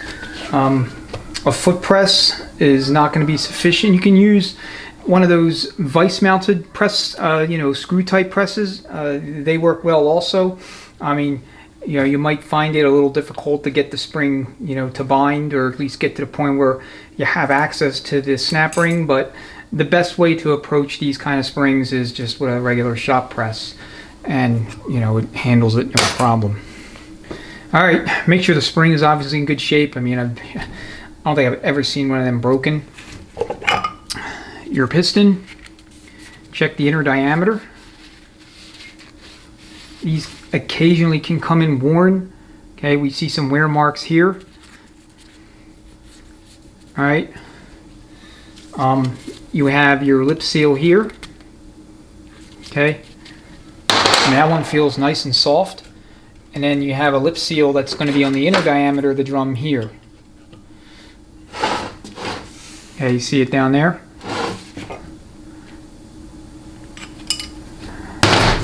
All right, I'll leave it in place for now. Okay, so note the bushing. Obviously, you replace this bushing, it's, heavily worn out. Check the sealing surface in here. Okay, you want to make sure that stator sealing rings on the pump are not cutting deep grooves into the drum. I mean, you can see the wear pattern, but I can't feel it, and as long as you can't feel it, then it's fine. All right, check the band surface. Make sure the band surface is not warped. The best way to do that is just to go around with a straight edge and then take a flashlight, shine it in the back. And if you see anything, daylight or whatever coming through, then you know that the band surface is warped, has to be turned. Or you can just replace the drum with a good used one. All right, high performance, they have, aftermarket drums that can withstand all kind of, horsepower and, all kind of hard and heavy use. So, A904 transmissions and Cope Racing are the two suppliers of aftermarket performance parts, including valve bodies and servos, different parts, gears, rollerized planets, things of that nature. So if you are doing something on the high performance or heavy duty side, check those places out, and they'll have all kind of parts that you can purchase. All right, direct drum looks pretty good. So far I'm pleased with the appearance of this core. Can't really complain.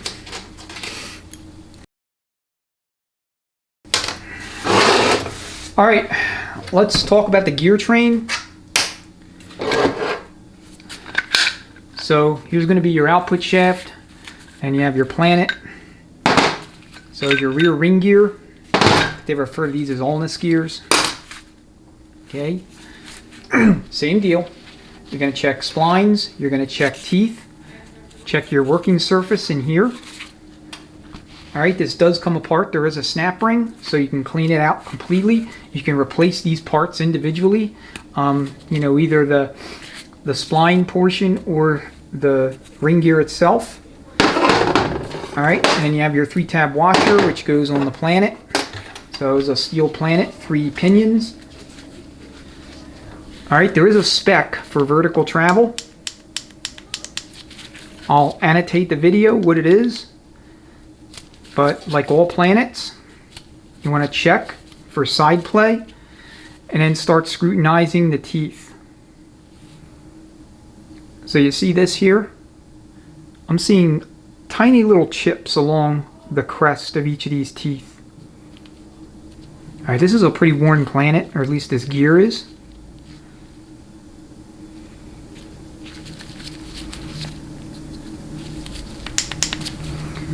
So I'm going to take this to my machinist and get his thoughts, but I'm inclined to have this either rebuilt or replaced with a good used one. Okay, it's always a good idea to buy a thrust washer kit. So I have a thrust washer kit that I'm going to use when I go back with these. But don't throw away your old thrust washers if they're in good shape, because depending upon where you end up with respect to gear train travel, you may need to swap back in an old thrust washer if you're too tight or whatever the case may be.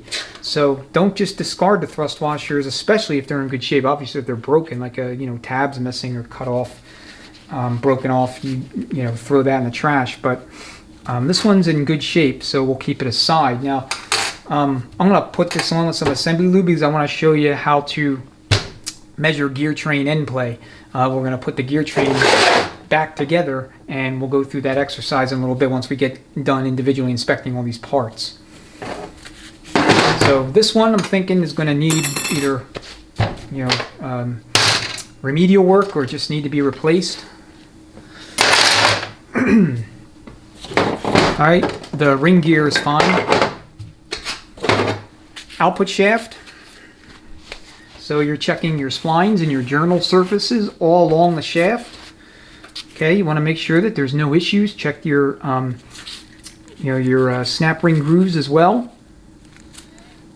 Alright, and ideally you're doing this once the shaft is completely cleaned.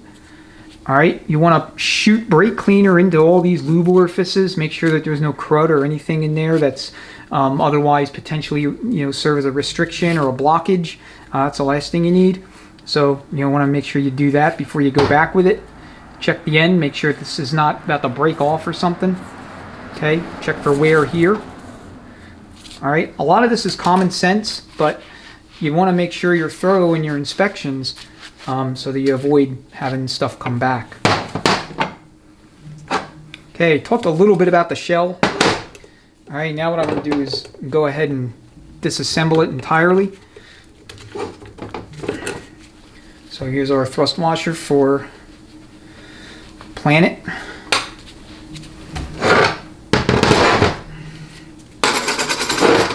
Alright, let me get the other snap ring pliers. Alright, just like TH350s, these kind of wiry kind of retainers are oftentimes a pain in the ass.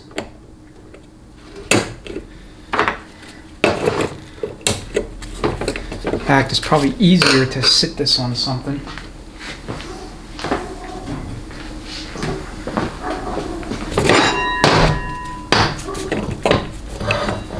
Alright, so here's the ends, and that's what we want to get at.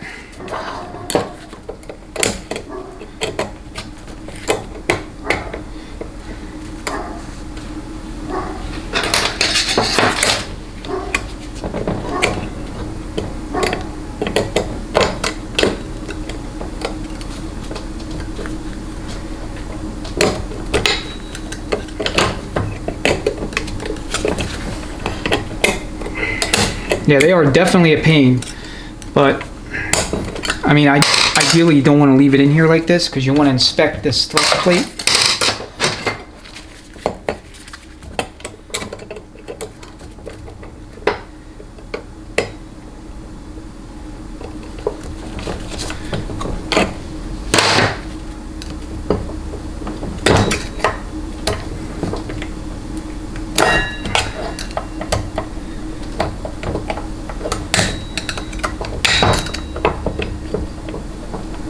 And believe it or not, there's minimal risk of actually breaking anything here. I mean, I guess if you go completely gorilla with it, you could, but there's usually a minimal risk. It's just, they're real stubborn, but that's what you want. You don't want it to, you don't want something that's just going to disengage and come off real easy. See if I can get it with a snap ring, different snap ring pliers. Okay. All right. That was a lot more painful than it had to be honest. I'm sure you know. I'm sure you agree. Okay, so here you have your spacer. Make note of where that spacer is. It's going to be on the back side of the larger diameter of the sun gear. And then of course you have your two bushings. These bushings will be replaced. Check your gear itself. Okay, here's your snap ring groove. Make sure that both sets of teeth are in good shape. Make sure that there's no obvious cracking or fracturing anywhere. Again, more common sense stuff. Okay, this is crenulated. So it'll go on whichever way. And go look at it all the way around. Okay, that appears to be in good shape. Here's your thrust plate.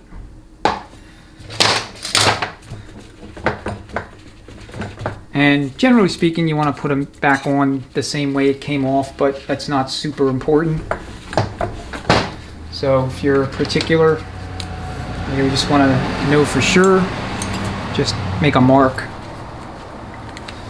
And it'll tell you which, if you could see the mark, then it's going back on the right way or the way it came off.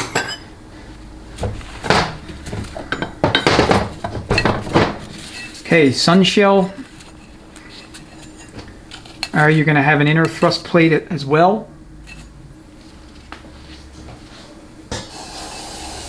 Spraying a little brake cleaner in there, clean it off a little bit.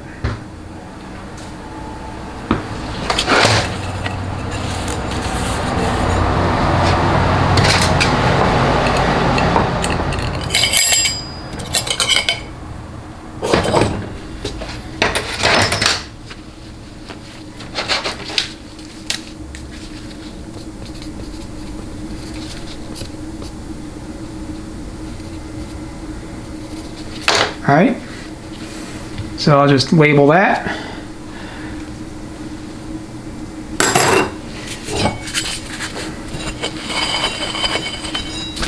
And then with the shell itself, check your splines here.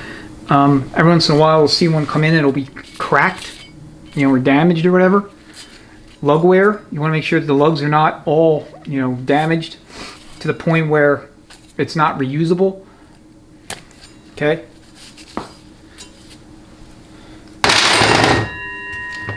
All right, so now you have your front planet and ring gear / hub assembly. Again, this is all mated. You have your number 4 thrust washer, and your snap ring. Okay, it rotates nice and smooth.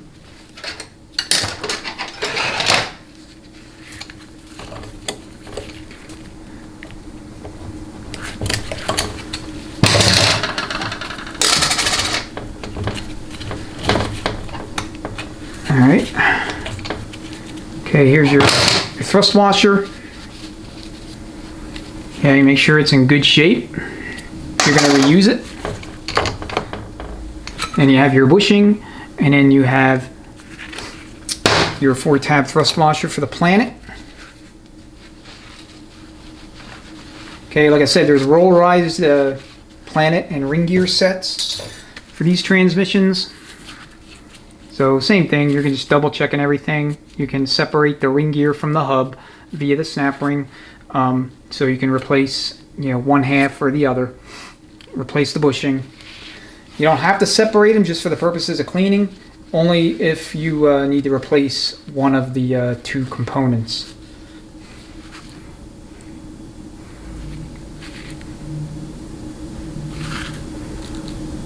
Alright, these are machined indicating or indexing marks or indicator marks. This is not an indication of wear. Okay, so you got 4 sets of them. And then now let's take a look at the front planet. So 4-pinion steel. The later models have all the improvements. So if you're doing anything for high performance, it's a good idea to start with a later core. So this is an 85 unit.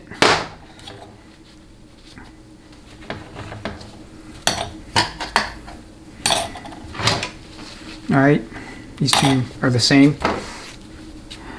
So same deal with all the planets. Side play. Vertical. Okay, there is a spec. I'll annotate what that is. And I'll check with a feeler gauge later. I'll probably do a separate video on checking planets and actually go through the process so you can see what that looks like. Check the body and the journal. Okay, you want to make sure that there's no scoring, no damage from heat, no chunks missing out of anything or any wear. All right. Internal splines, make sure they look good.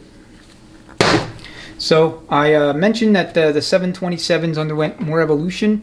There was a major change, actually 2 major changes that you need to know about. The main change that I'll discuss is the angle of the splines. in the female splines in the front planet and the male splines on the output shaft. 727s had three different iterations or versions. The first early version had I believe it was like a 45-degree spline angle. And they shrunk that down to like 40 degrees, I want to say starting in 76. So anything previous to that, the output shaft and the planet were not interchangeable individually. I think you had to go with a service pack, in other words, both of them together. And that's assuming that you have your gear ratios and and whatever output shaft, you have all that compatibility already accounted for. Then 76 to, I want to say 93, and I'll annotate if these dates are wrong, but I know I'm in the ballpark. They changed again, and so 94 and up had a different spline angle count, and the plans changed again. So if you're looking for hard parts for 727s, then you need to be aware of those changes. Now the 904s did not change at all. To my knowledge, there was no change to the splines for the female and the front planet and the corresponding male splines on the output shafts.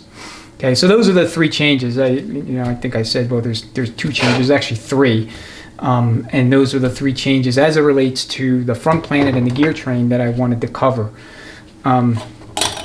So 727s, like I said, there is a slew of differences and changes. For example, you had the rear pump years, 62 to 65. There was a rear pump assembly. Chrysler decided to put that in there because they were concerned about the starting and charging system in the vehicles back then, and they wanted to give customers the ability to push start the car wouldn't start in the traditional manner. They were also concerned about lubing the rear gear train when the car was being towed with the rear wheels on the ground. So you had that rear pump, and then that went away. Now that necessitated all kind of other changes that makes those transmissions not compatible and parts not compatible or interchangeable with the non-rear pump years. All right, I'm gonna reassemble the gear train, and then I'll show you how to measure a rear gear train in play, and we'll flash the specs on the screen so that you can get an idea of what you're looking at there, because I like to do this on teardown in addition to obviously reassembly, because I want to make sure that I know what I'm starting with from a baseline. So if I have to replace thrust washers or gear parts like that planet, for example, if I can't rehabilitate it, I have to replace it. I know where I'm starting and what I might need to do to adjust the play if it's out of spec when I go back together with the new planet. Alright, so have all the gear parts somewhat cleaned off, and we're now ready for reassembly so we can do our in-plate check or travel check. So I'll start with the front gear train, and then sun shell, and then the rear gear. Incidentally, I've been not using correct nomenclature. I've been referring to these as ring gears, which they technically are, but they're also correctly referred to as ulnus gears. So for those that are sticklers for terminology, I was remiss there, so that is my bad. A couple things with respect to gears and gear parts. There was a wide ratio set of gears introduced in 1980 for these transmissions. So you want to make sure that if you're working with anything, 1980 and up, that you replace like kind gear parts. You don't want to mix and match, individual ulnus gears with planets, and from the close and or wide ratios. You don't want to intermingle them. So and that's why I prefer to have that one rebuilt, because it's I don't know what the likelihood of me making that kind of mistake is. Probably not all that great, but for the sake of just continuity and from a risk management perspective, I'd rather have that rebuilt. Now the the 727s that went into medium duty trucks in 1975 and 1976 had an attachment on the back of the transmission in place of the traditional extension housing, known as an A904 unit. And what this unit was a granny gear. It provided I want to say 356 to 1 gear ratio for those trucks, and it's 75 to 76, just 2 years. I mention that because while it was only production for a very short time, that particular unit served as the progenitor of the overdrive housings that went into the Dodge 40 series transmissions, so your 40RH to 48RE. So very interesting. I've never seen one before myself. If I get one in, I will definitely do a video on it, take it apart and we can have a look at it. But the for whatever reason, they only produced it during those 2 years, but it was the inspiration for the overdrive housing or overdrive unit on the back of the 40 series transmissions. The hazards of using gloves. All right.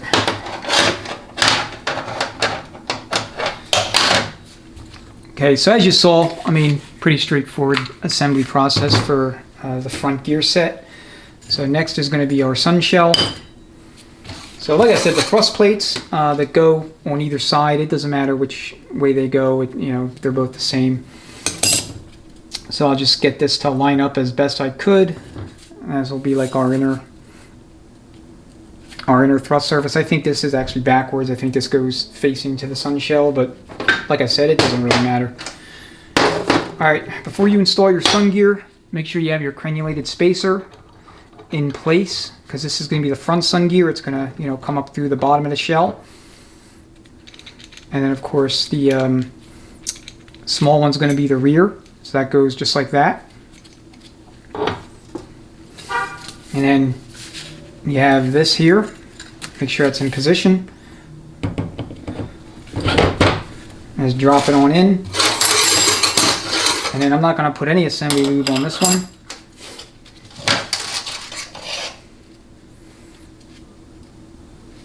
And then just install your stubborn little snap ring. And it's stubborn for me because I'll be honest, it's not really the snap ring, it's user error. I'm clumsy with these things for whatever reason. Alright, now your rear planet. So you got your 3-tab washer set. So just a little bit of assembly lube, that's all you need. How much would assembly lube influence the results, the gear train check, the travel check? I don't know. If you put a whole boatload of it on, it's bound to influence it to a material extent. But what little bit you see me putting on, that's not going to make any kind of difference. The spec's 5 to 48 thousandths, so you have quite a margin there. If you're way on the on one of the two extremes, then yeah, I guess it could become material at that point. Okay, so grab your shaft and carefully lower your assembly on, just like that. And then you have your sun gear. Carefully made it, make sure there's no issues. And then your front gear assembly. Okay, you should see just enough clearance for the snap ring. And of course, I don't have my snap ring pliers.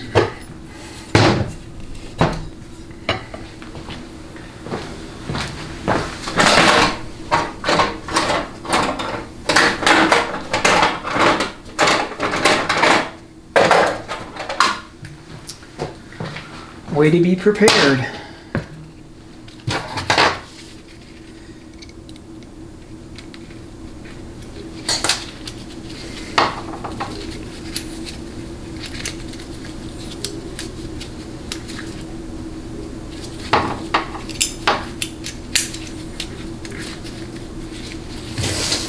All right.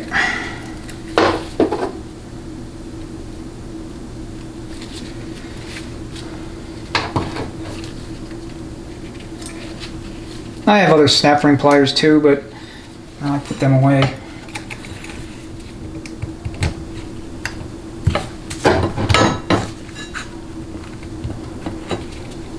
Okay, and this snap ring incidentally is selective.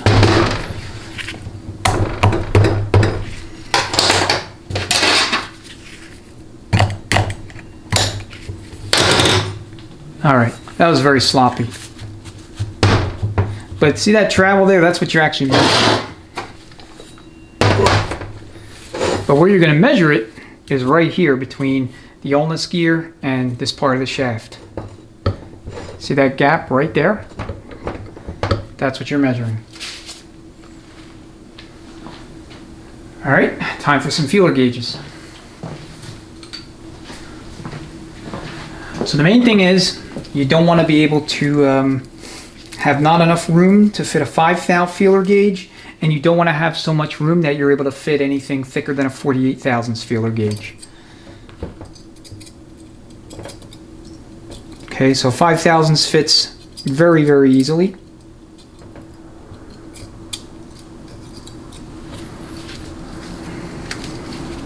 Okay, that was this feeler gauge here. And then I actually don't have a 48 thousandths feeler gauge, so I'm gonna have to kind of combine two feeler gauges. So let's see, we got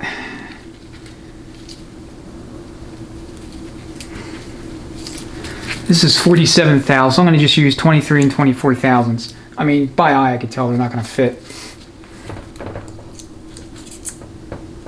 Yeah, I mean, it's not even close. Let me try 23 thou by itself.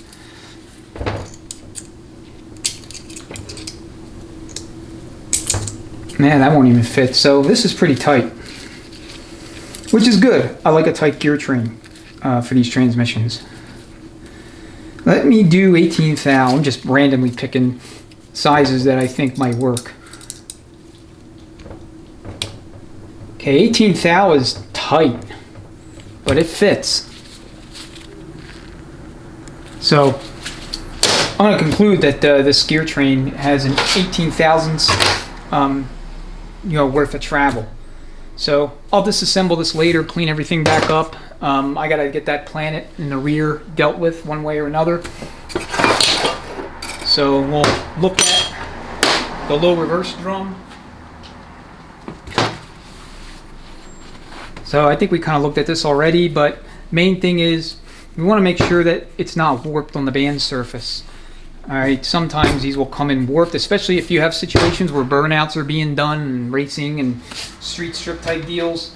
You'll have all kind of problems with drums being warped, both the front clutch drum and this one.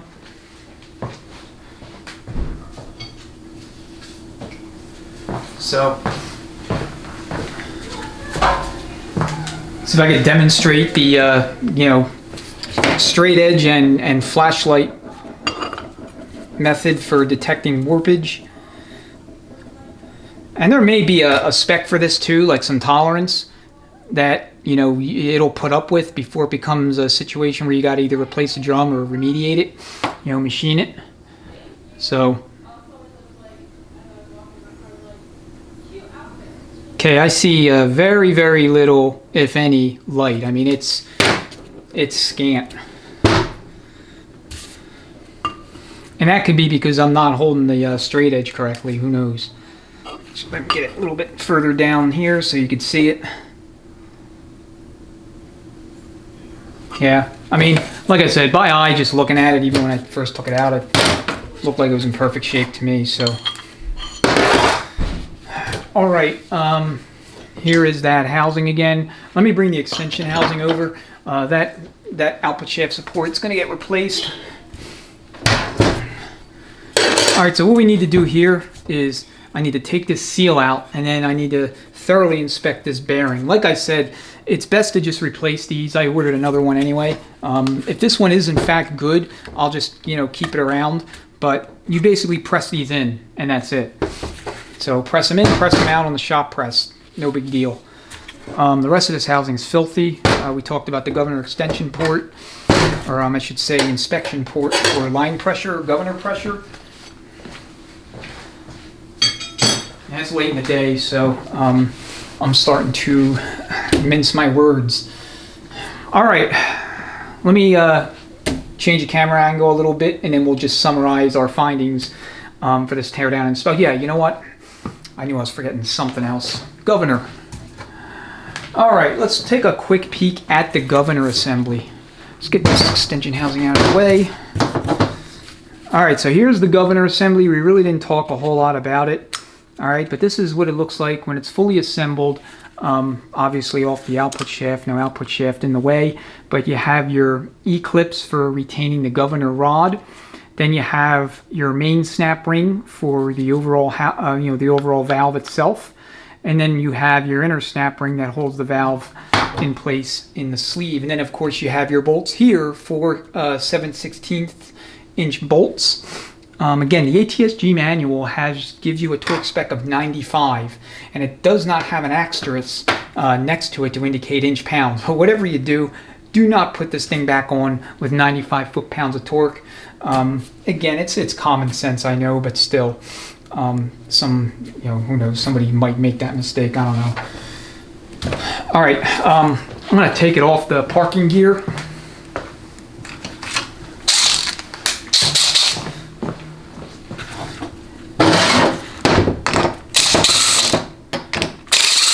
All these bolts are the same.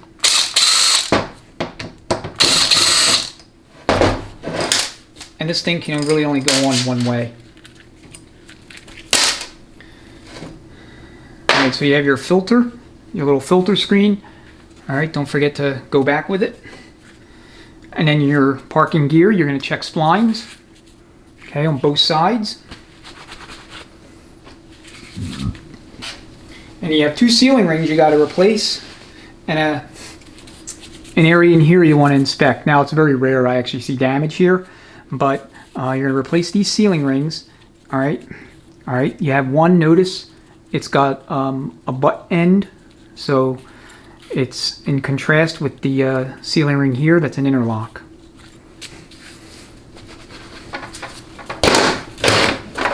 Okay, so for the governor, here's your rod. Here's your sleeve and your valve.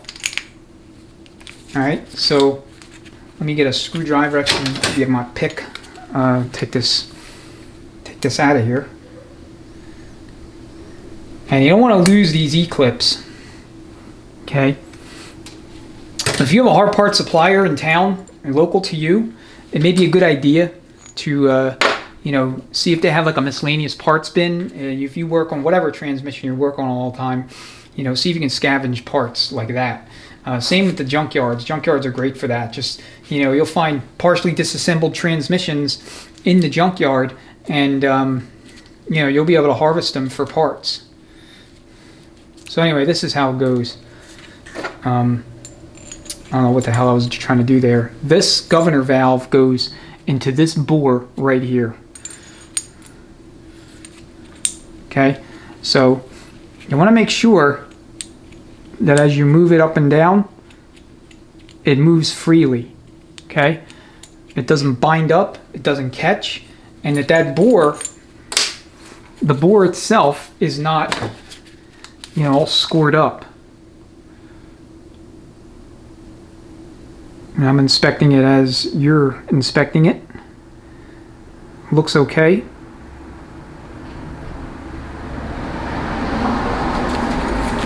Okay, here's your snap ring. You can just leave that in there. Alright, so we'll look at the valve. Gotta flip around my pliers.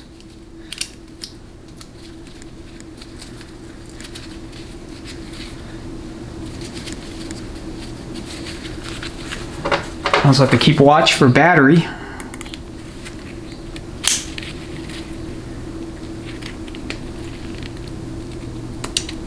Okay, be careful because there is a spring on the other side.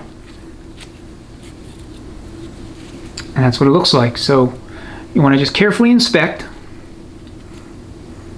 all the surfaces. Make sure the spring's not broken, obviously. Just double check. Now again, because this transmission is going to make use of a Cope reverse pattern manual valve body, governor is not going to be in play. Okay, so when we do the reassembly series, you'll get to see the installation of that and what we have to do there. But for normal applications like street driven that we'll use forward pattern, you just want to make sure that all this stuff is in good shape.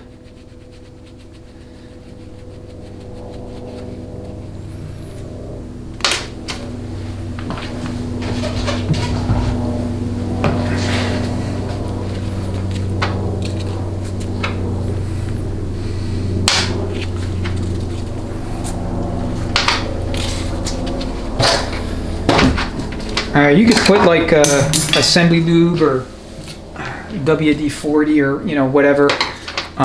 Lubricate the bore a little bit, and you go back with it, and it doesn't hurt anything.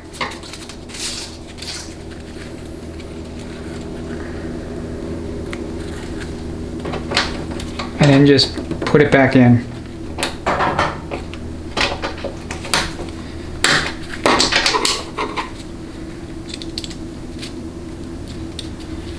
Main thing is it can be tricky to get the the bottom of it like this aligned.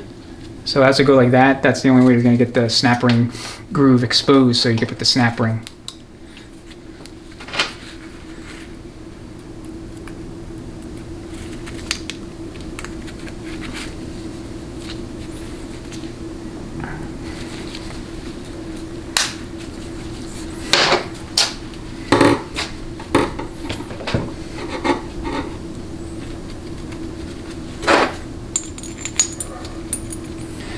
All right, and then I'm just gonna sit it in here like this.